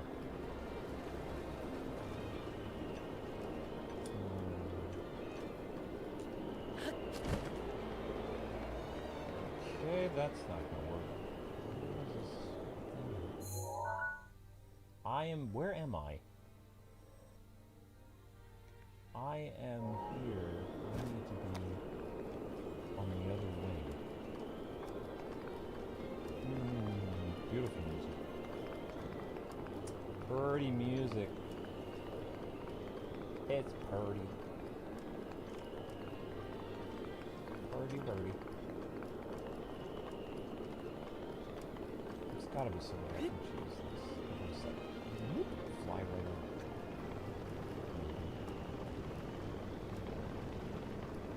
Oh, we might lose some health. So, let's see what we're working with. Everyone, don't fall in the propellers, or you'll repeat an Arnold Schwarzenegger movie from the 90s.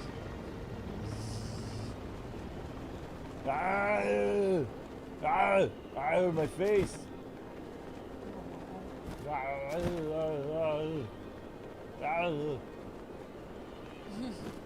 It happened in an Indiana Jones movie. Whoopsies!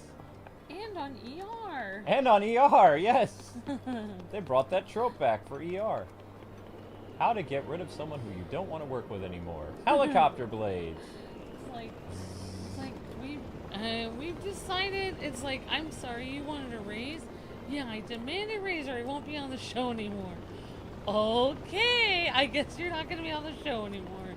You have one more episode to film. There's a helicopter involved. Saban may use peace conferences. We use helicopters. Bye-bye!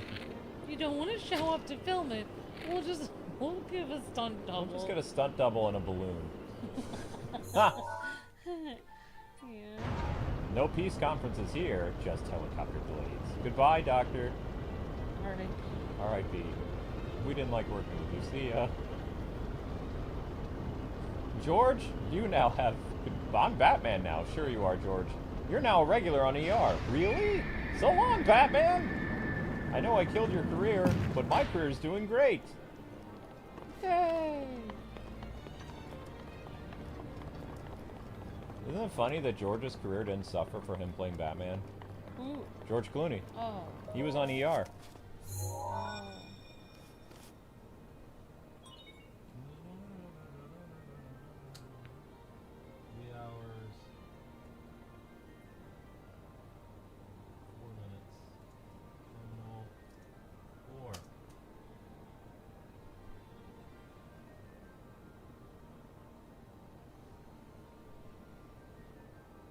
Have I met Troy Baker before? Just one terminal remaining. What do you know?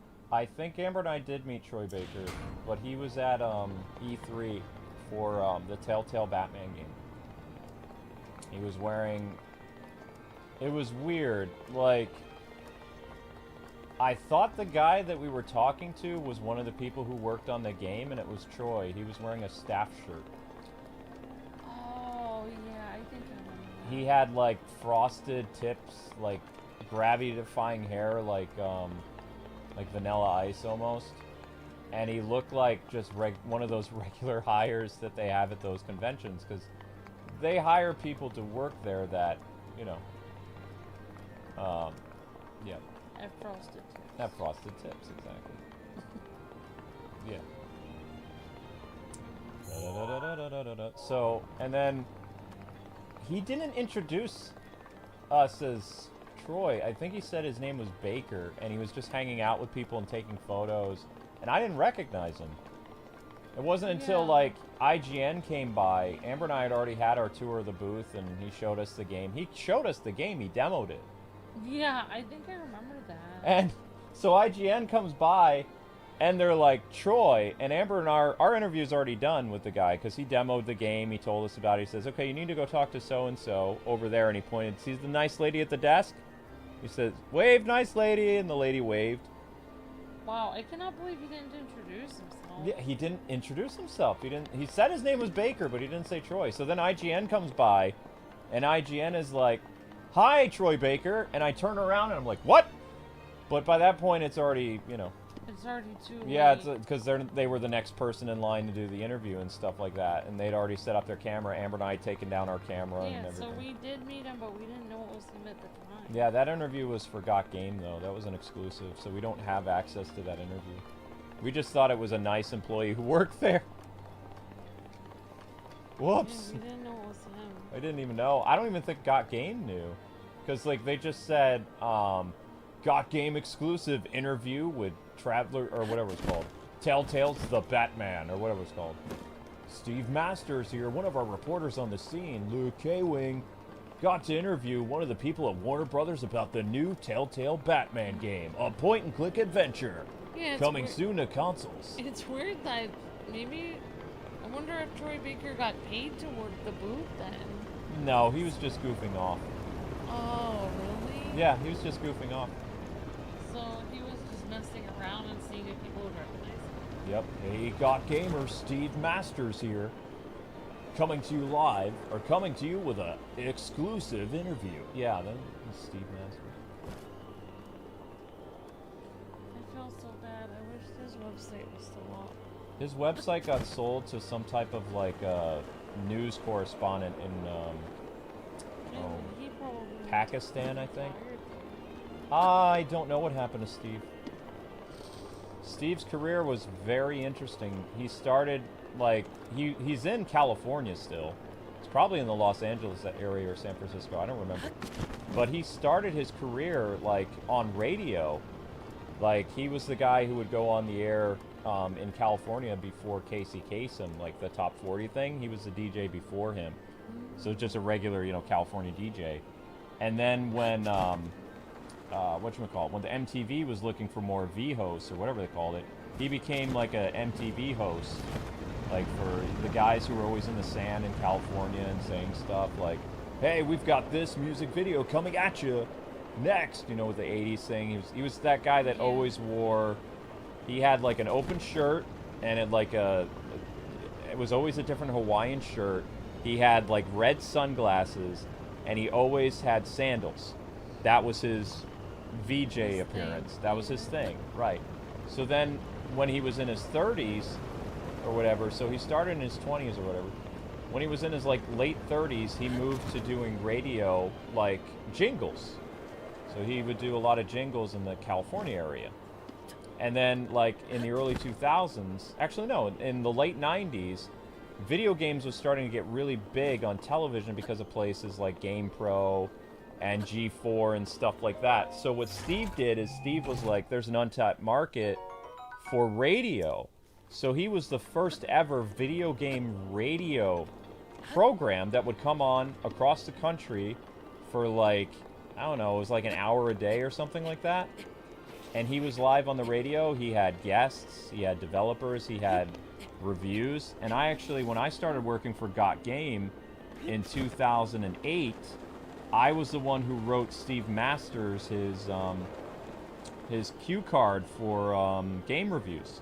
So I had to write like 90-second game reviews on like all the popular games and play like at least like the first hour or two of the game, and then I would write out his thing, and he would be the voice, because he had an amazing radio voice. So he was the guy who was reading off the review. But he was my boss too. So You have a great radio voice too. I always kind of saw Steve as a mentor, because he, you know, I thought he was going to give me more tips on radio and stuff like that. He actually hired me because of my background in radio. That's how I got the job at Got Game. Is Steve found out that I used to be a DJ, and he had like a camaraderie. He was like, "Oh, you used to do the DJ thing. Where were you doing your thing? What was your handle?" And I was like, I'm too embarrassed to say what it is. I was like, "Come on, what was it?" I said, Oh, no. "Hawk."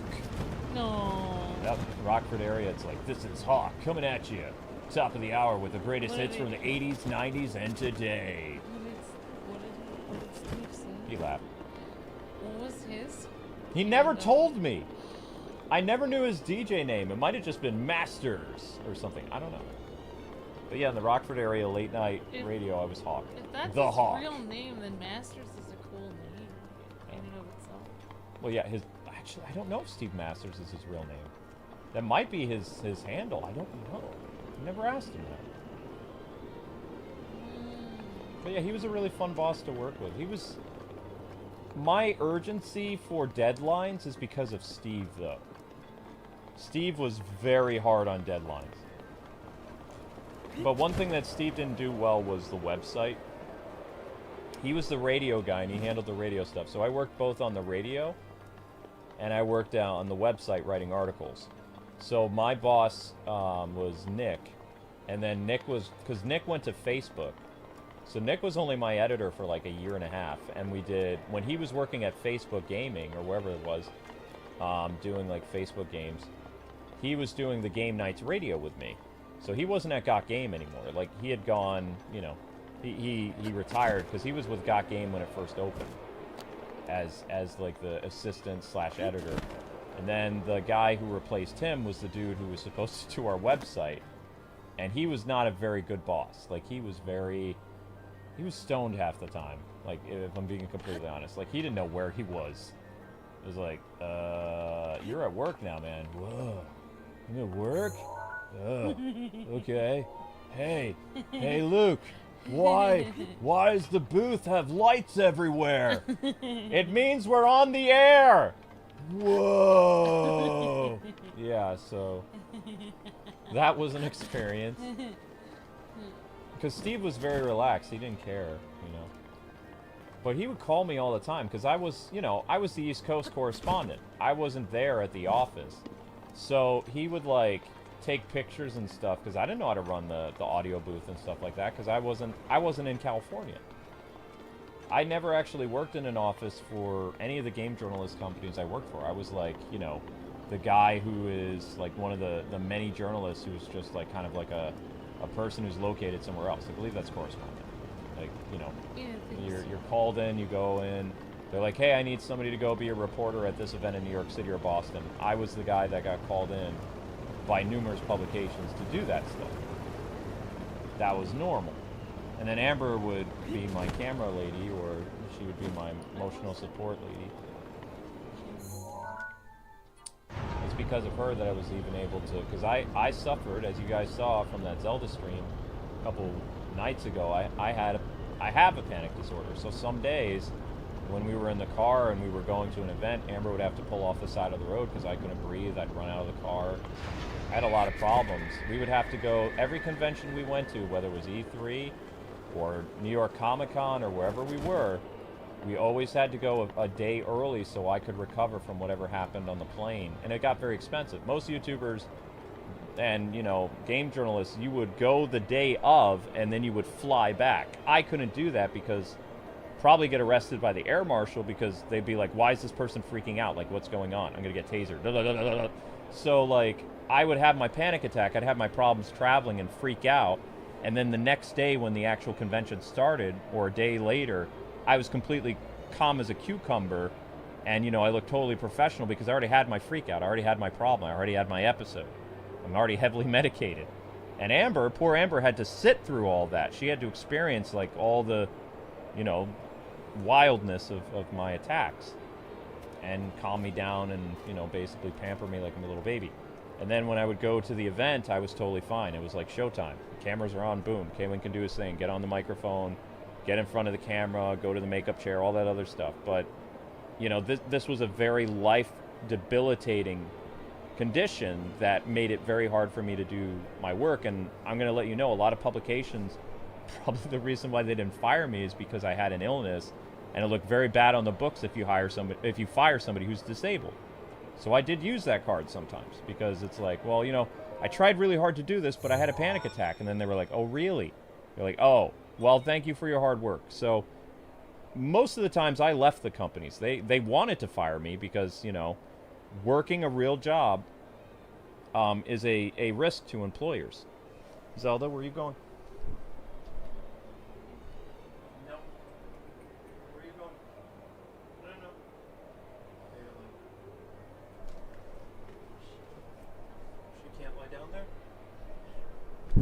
Okay, so, you know, uh, if you can't do the job and you have like a condition, you're not really supposed to be working. So that's why the game journalist stuff was hard for me, especially when I had to go to Boston or I had to go to New York City or Chicago. I had to go to California. There was always like a day before that I would arrive before the event, and that got very expensive. So that's one of the reasons why we don't do that, is because like it's not just like the withstanding or the current threat against our lives for attending conventions in the East Coast, like New York City Comic Con, PAX, all that other stuff, like some of the ex-fans who really want to hurt us. But also there's a lot of problems with me traveling in general. I have very bad attacks that are all subconscious. I don't plan them, they just happen. I could be sitting there talking to Amber randomly and it's like I'm having a heart attack. It just triggers, you know. I've been in the air for like 2 hours or something like that. It's a 6-hour flight, and 3 hours in, randomly, I'll just start freaking out. Not being able to breathe, running up and down the cabin, you know, when I could walk very well. So it was bad. That was the last terminal. Now you just need to start the main control unit. And I have no control over them. That's why, you know, that's why they call it a panic disorder, is because it's on a subconscious level. You can be completely fine one moment, and then all of a sudden it's just like somebody like switches a light switch or something. I want you to take a good look at your map. There should be a new glowing point on there. But Well, Ambi is trained to deal with that because of her medical training.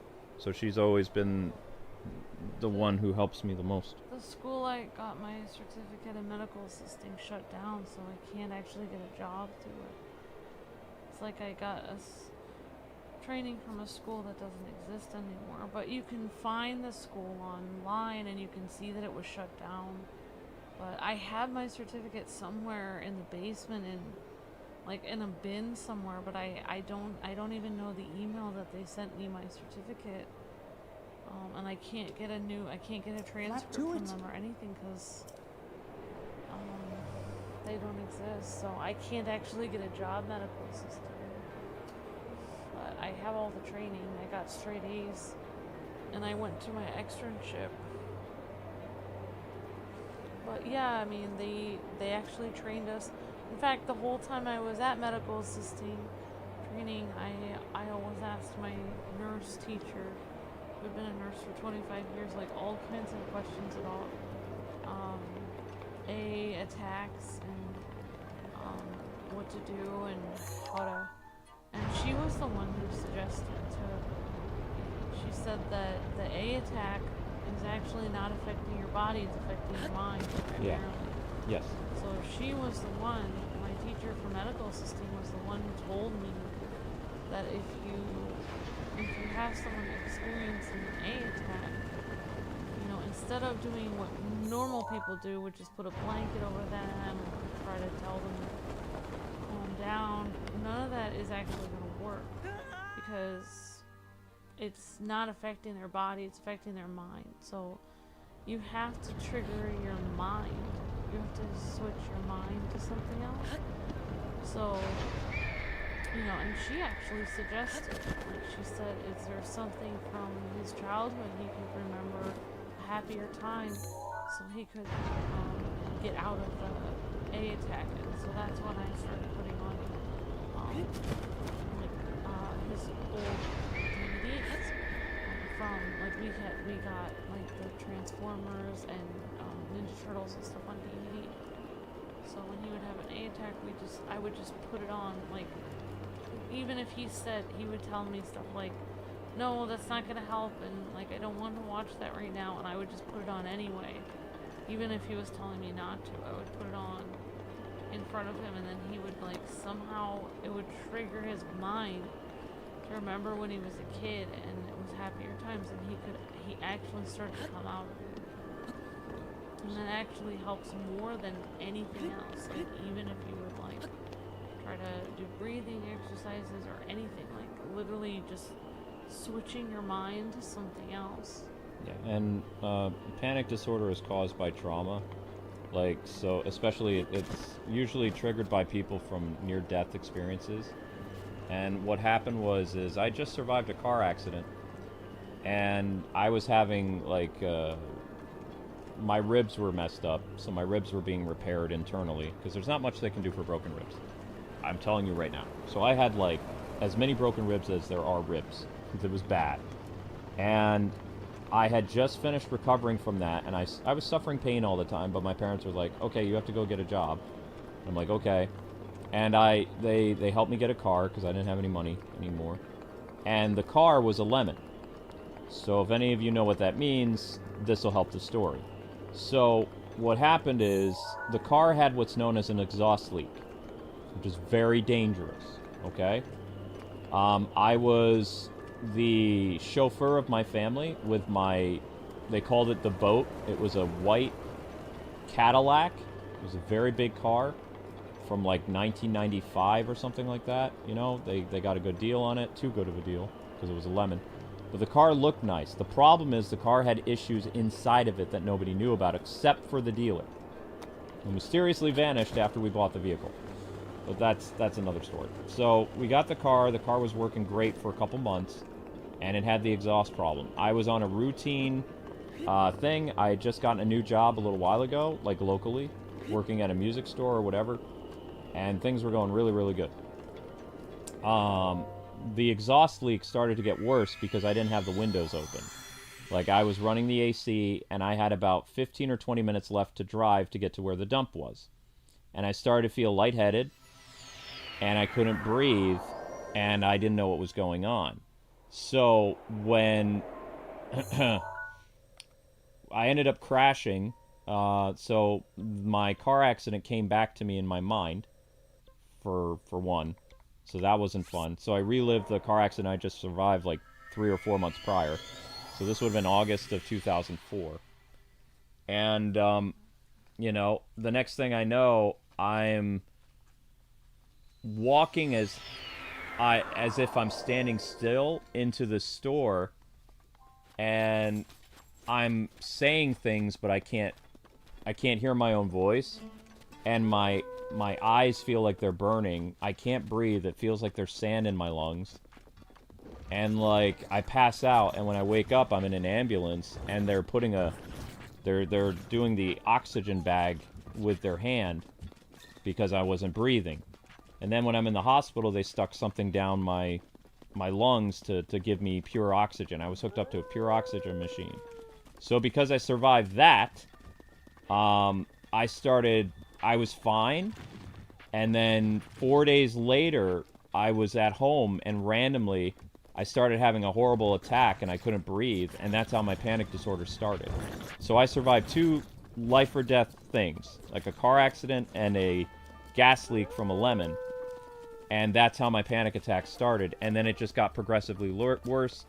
They gave me trial medicine that didn't work. It made the condition worse.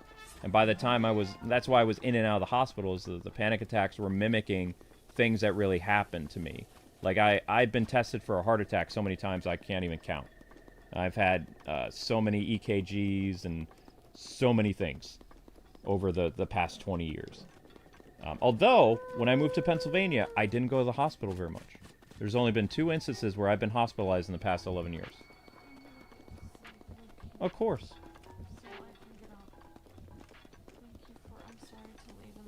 No, you're fine.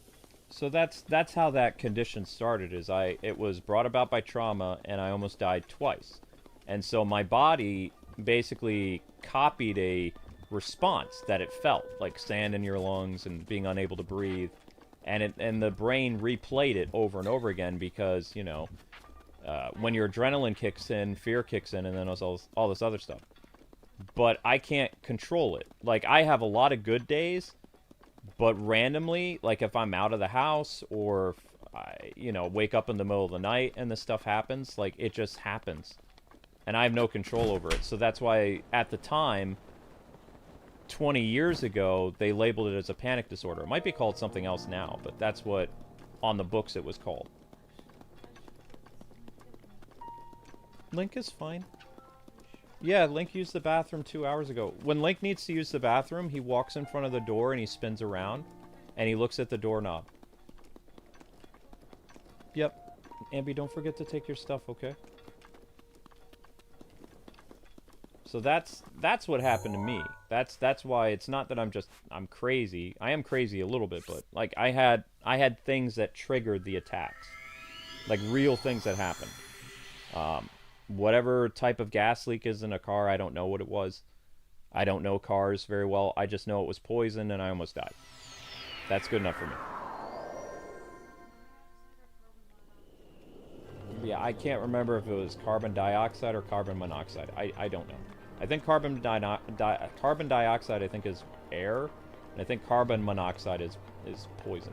But as a dyslexic, I get those things confused.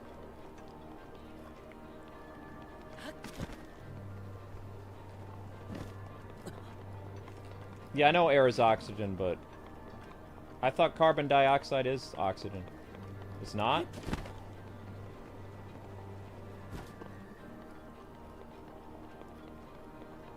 No, it's okay. Don't worry about it. I know you're tired. It doesn't matter. Whatever the bad stuff is in the car, that's what almost killed me. And I was lucky enough to get off the road. I didn't hurt anybody when I was like so lightheaded I could barely hold on to the steering wheel. And I was going like 45 miles per hour. I was on the highway. I got off the highway when I started to feel lightheaded. I ended up driving through somebody's yard. There was nobody there. I hit a lawn gnome. And I parked at some, like, I don't remember what it was. It was either a music store or it was like a record store. And that's where they called the paramedics. That's all I remember. But I thought that there was a problem and I needed to get off the road because I probably could have caused a very bad accident. So, got off the highway and just did what I could.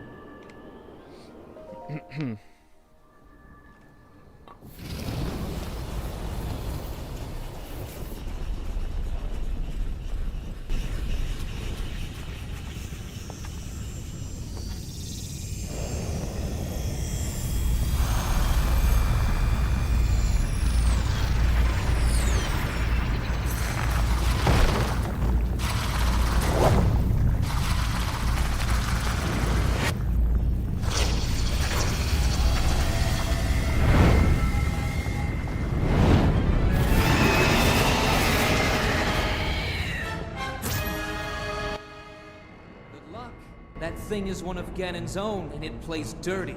It defeated me 100 years ago, but only because I was winging it. I can't believe I'm actually saying this. But you must avenge me, Link! His aim is dead on. Watch yourself! Alright, here we go. Time to use our healing stuff. So let's go with a, let's start with a 3-minute armor. 3 minutes, 50 seconds.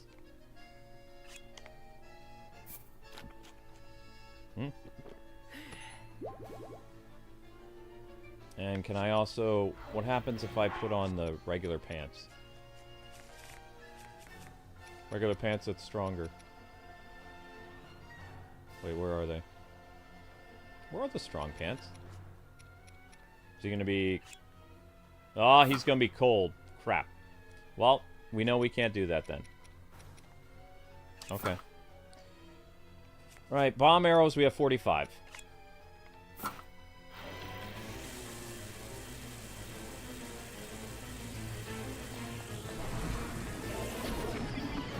No, honey, you're fine. I think you'll do fine on your interview. I know you will. You don't like the bombs to the face? Ooh! Oh! Ouch.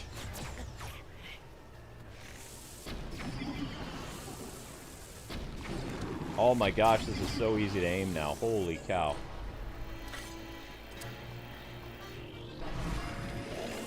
Boom.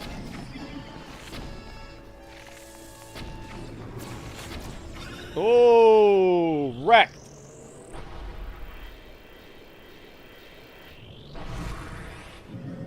Bomb arrows are the best thing ever. Watch your blind spot. Is this how you died, Revali?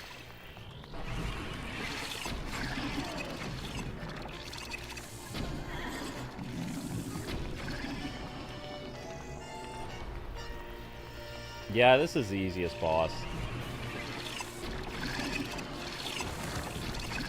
I wasted a defense thing on this guy.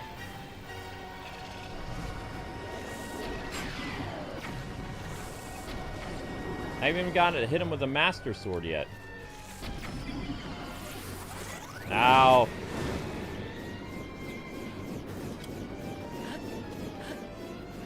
Darn it! Can't reach him.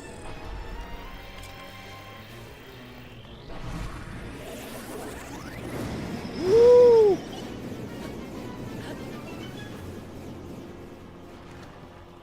Oh, there you are. Yeah, I'm not even gonna get to hit you with the Master Sword. What a waste. Oh, maybe I can now. Ha! Yeah! There we go.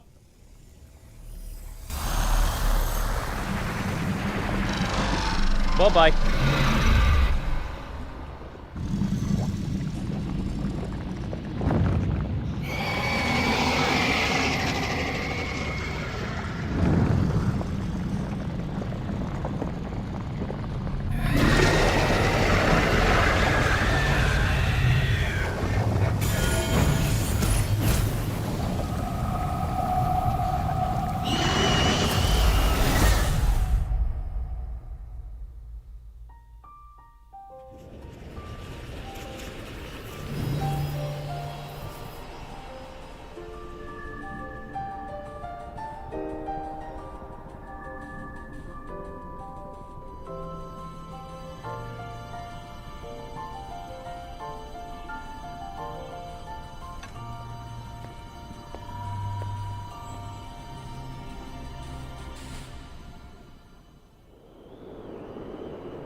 Whoops.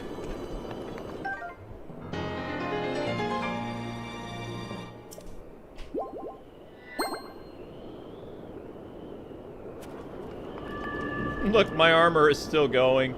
Huh.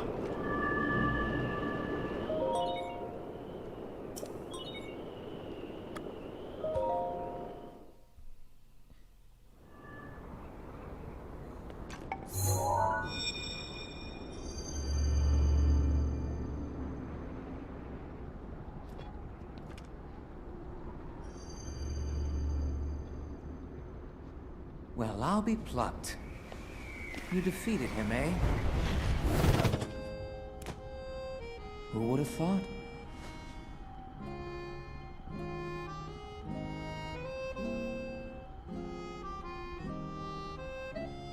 Well done. I suppose I should thank you now that my spirit is free. This returns Meadow back to its rightful owner. Don't preen yourself just for doing your job.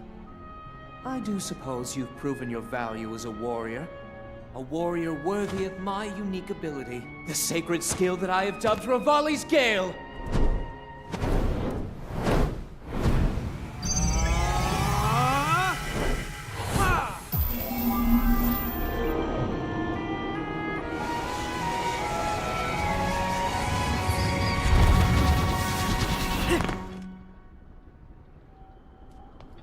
It's now time to move on and start making preparations for Meadow's strike on Ganon.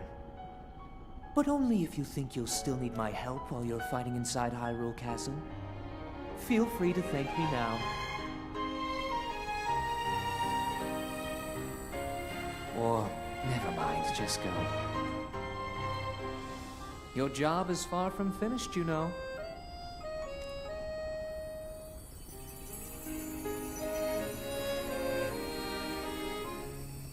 The princess has been waiting an awful long time.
sights are now set.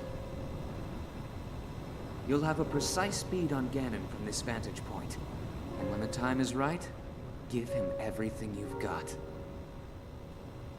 Now we wait for that perfect moment. Meadow, we've been artfully patient for the last 100 years. I doubt you'll suffer a feather over a few more moments.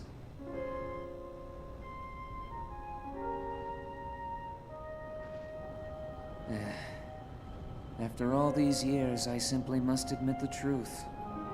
Even without the power of flight, Link made his way to this divine beast and accomplished something that even I could not. Guess I was wrong about how lucky he would be. I hope that luck holds out, Link, for everyone's sake.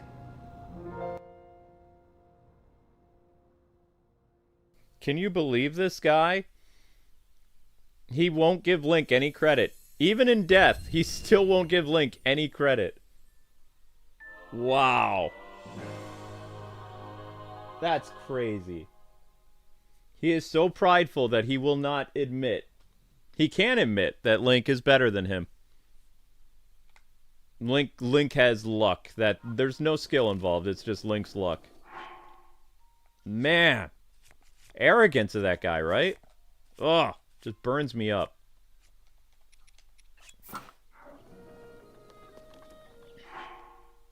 My gosh.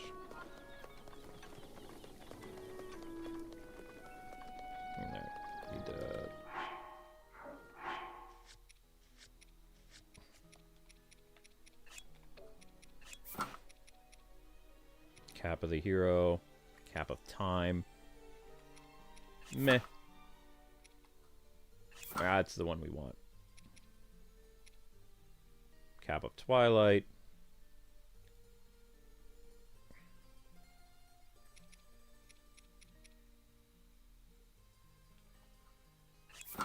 Yeah, he does look nicer like that. Alright. On to Death Mountain we go. After, I guess talking to this dude.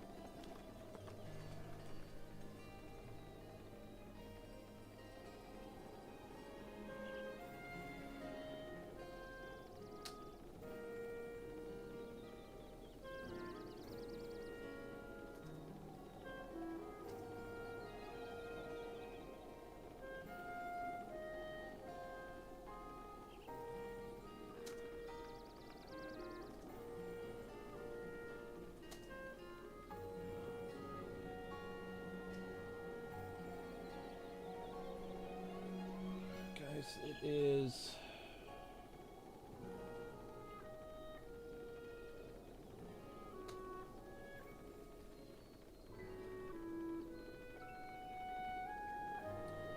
Alright, ladies and gentlemen, it is currently 5 a.m. in Stockholm, Sweden, Monday, June 23rd. Their offices, according to their website, open up at 9 a.m. That would be, let's see, 12 o'clock my time will be 6. 1 will be 7. 2 will be 8. 3 in the morning will be 9 a.m. I will give them until 9:30.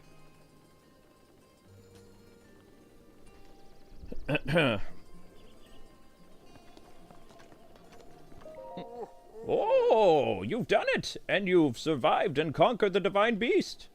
You think the beast was taken roost at the top of the village. It looks simply divine. Ha! If the legends are true, the light from the Divine Beast will ravage the calamity. For now, Divine Beast Meadow will become the protector of the village, and live on in legend alongside you. Oh yes, of course, I must reward you. Feel free to find what is in that chest. Champion Descendant, I have only just realized the sword you have in your possession. Could it be the sword that seals the darkness? The Hylian champion who fought alongside Master Revali 100 years ago. Could that be you? Yeah. It is I. Alright. How much money do we have? Oof. Ugh. Not very much money. Alright, later Rito Village. Off to Death Mountain we go. Wait, what is that? Is that my... Why is Epona sitting there?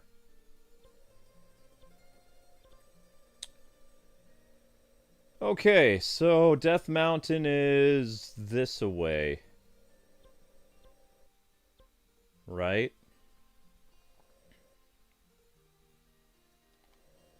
I think so.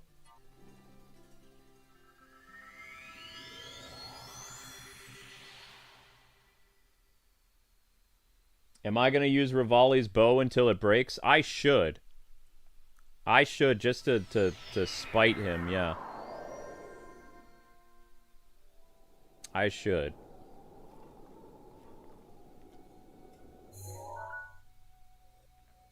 Where in the world is this place?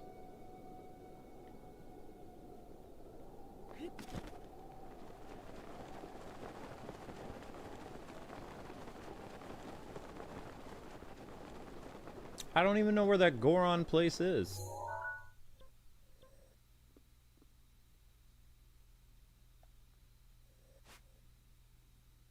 Why is this here? What is that? No, Zelda.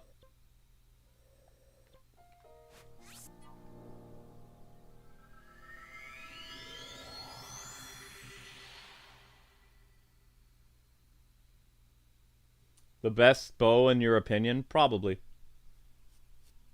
I wouldn't doubt it.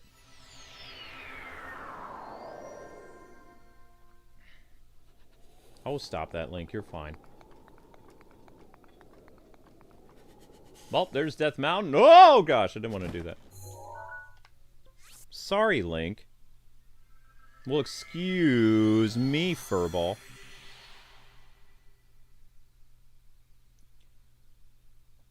Oh, the Batman stream. It's going to be interesting.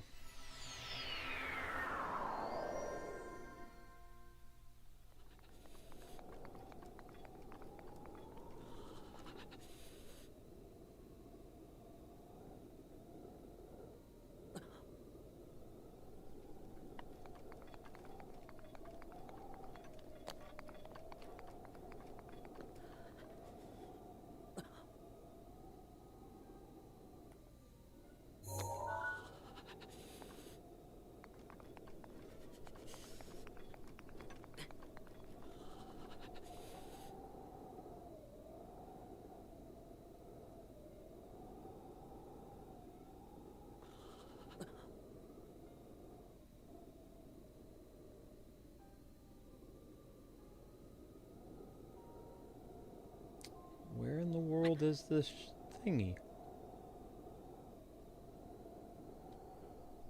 Oh, you're fine. See, chill.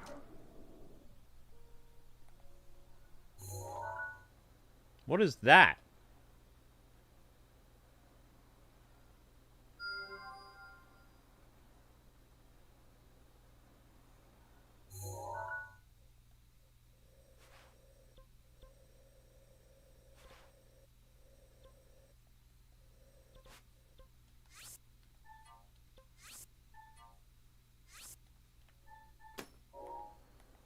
What in the world is that? There wouldn't be two shrines right next to each other. That's impossible. Well, there's Death Mountain.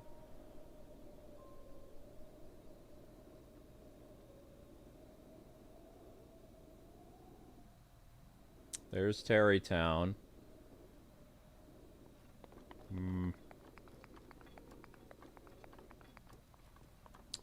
Shouldn't I be seeing some type of... Oh, I don't know. Shrine nearby?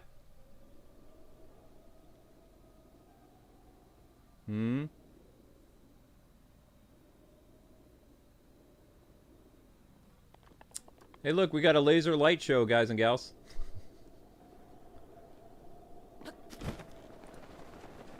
Oh.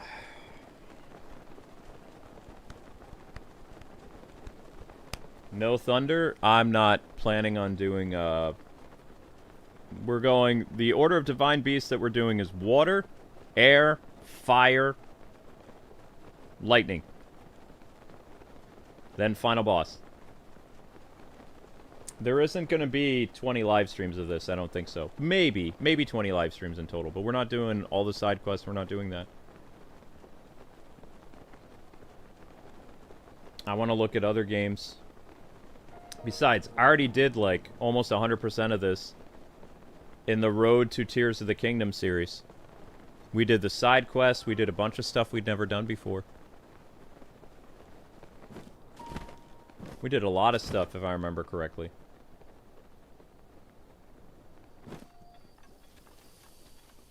The heck is that? Okay.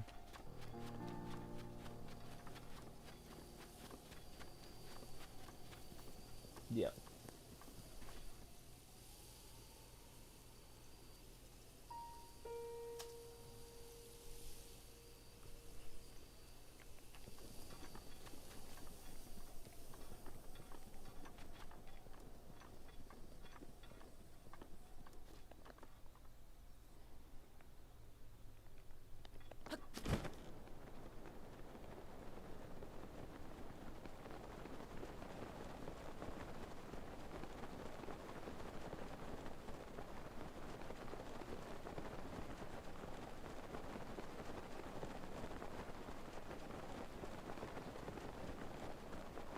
Oh, wait, is that a thunderstorm or just regular rain?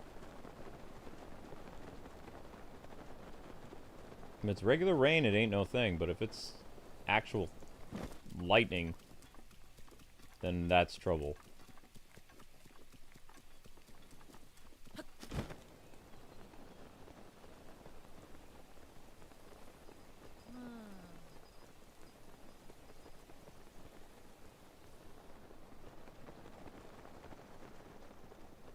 No idea where the Goron thing is that I found by accident. Ah! There we go. Now we're cooking. What? Where? It stopped.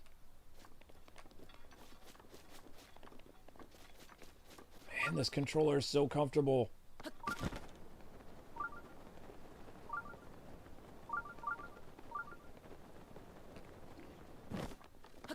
Okay, we don't need this anymore. Do need this.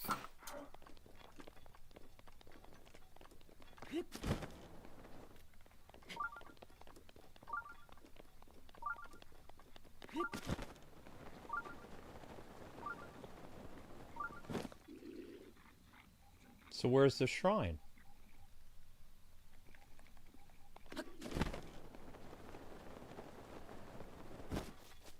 And now it's not beeping anymore. Now it is beeping again.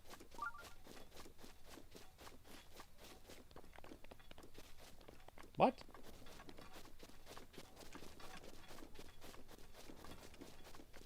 Well, make up your mind.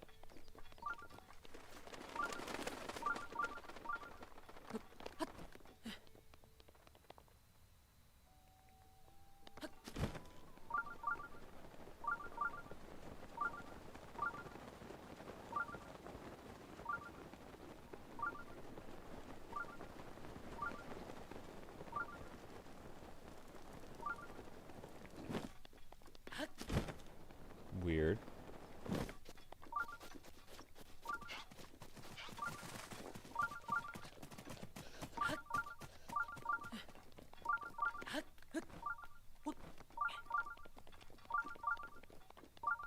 Oh.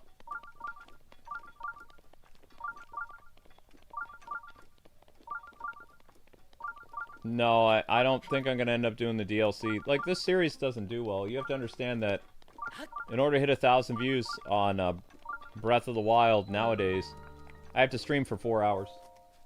This stream's been on for 3 hours and 50 minutes, so...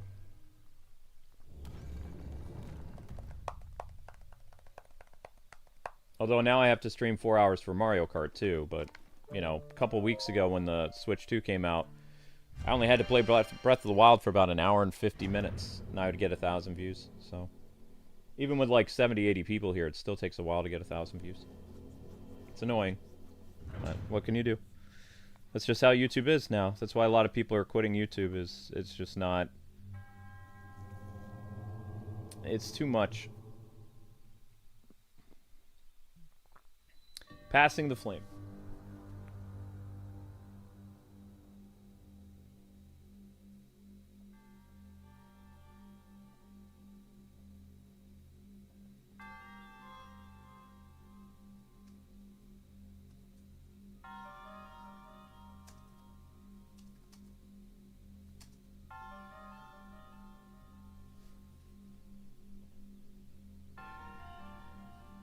Yeah, there's not much left of Mario Kart yet.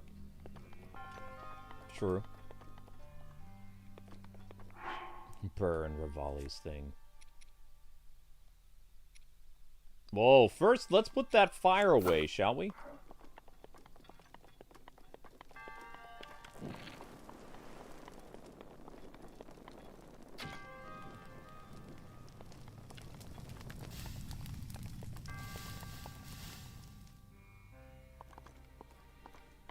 It's not like you can climb that, can you? No, you can't climb this. So then what's the point of it?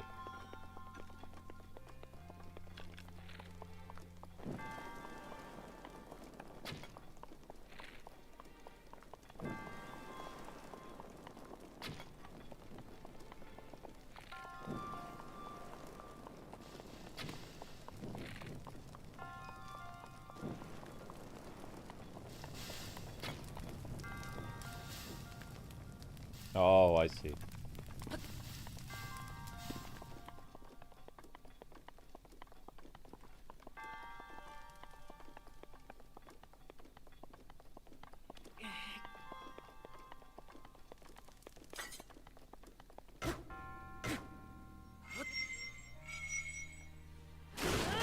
Oh! That's funny.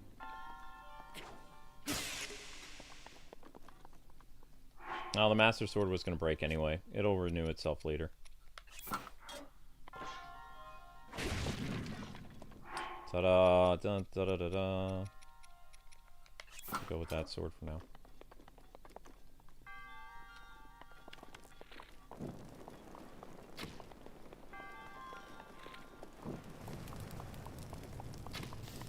Oh no, the treasure chest is on fire! Whoops. Whoopsies.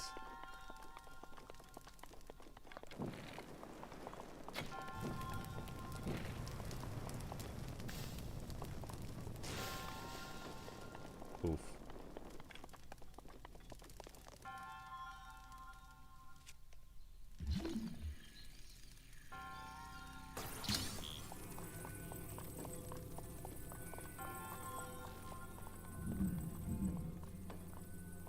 No.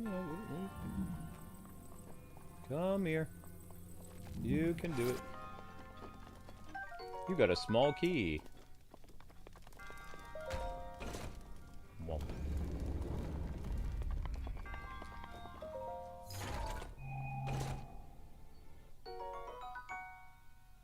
Breath of the Wild brings in more people than Mario Kart. It seems to be.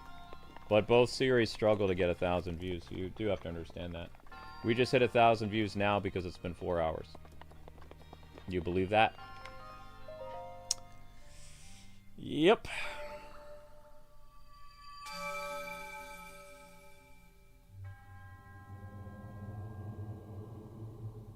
Sonic's birthday is tomorrow morning? That's cool. I've got a full dance card tomorrow, though, so...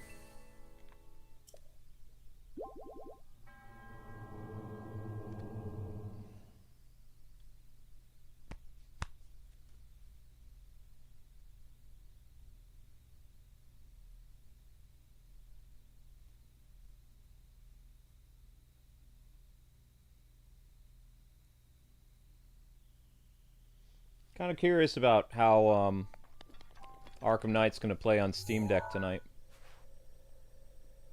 It's going to be pretty interesting. Okay, so we go back to Kakariko Village.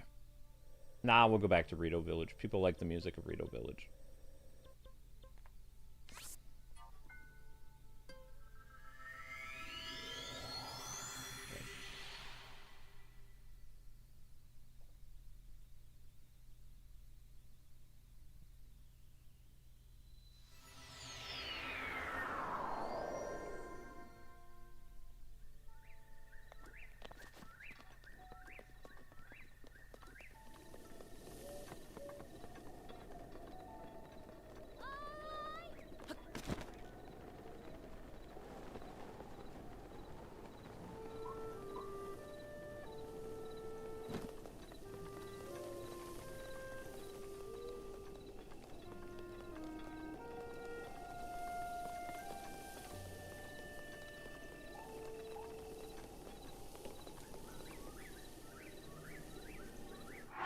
For old time's sake.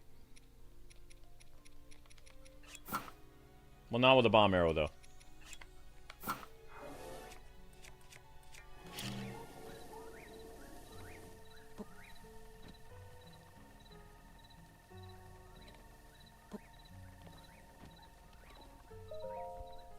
Oh, I see. You wish to conquer the shrines. Yes. I shall grant you the power that you seek.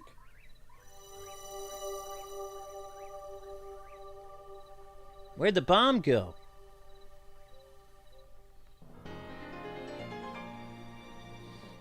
Wherever you're at, Daffy.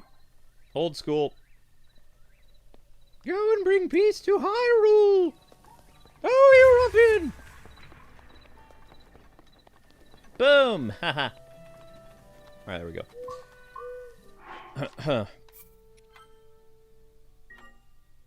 Yep, I blew up the statue for old time's sake. Alrighty. Okay, people, Rito is done. Not all the side quests, but the main objective. So next time will be Death Mountain. So that'll be interesting. Next up is Batman Arkham Knight, 10-year anniversary. So if you guys want to hang out for that, that's the next stream. It's going to take me some time to get it set up, but I'll have the music running in like 1 minute.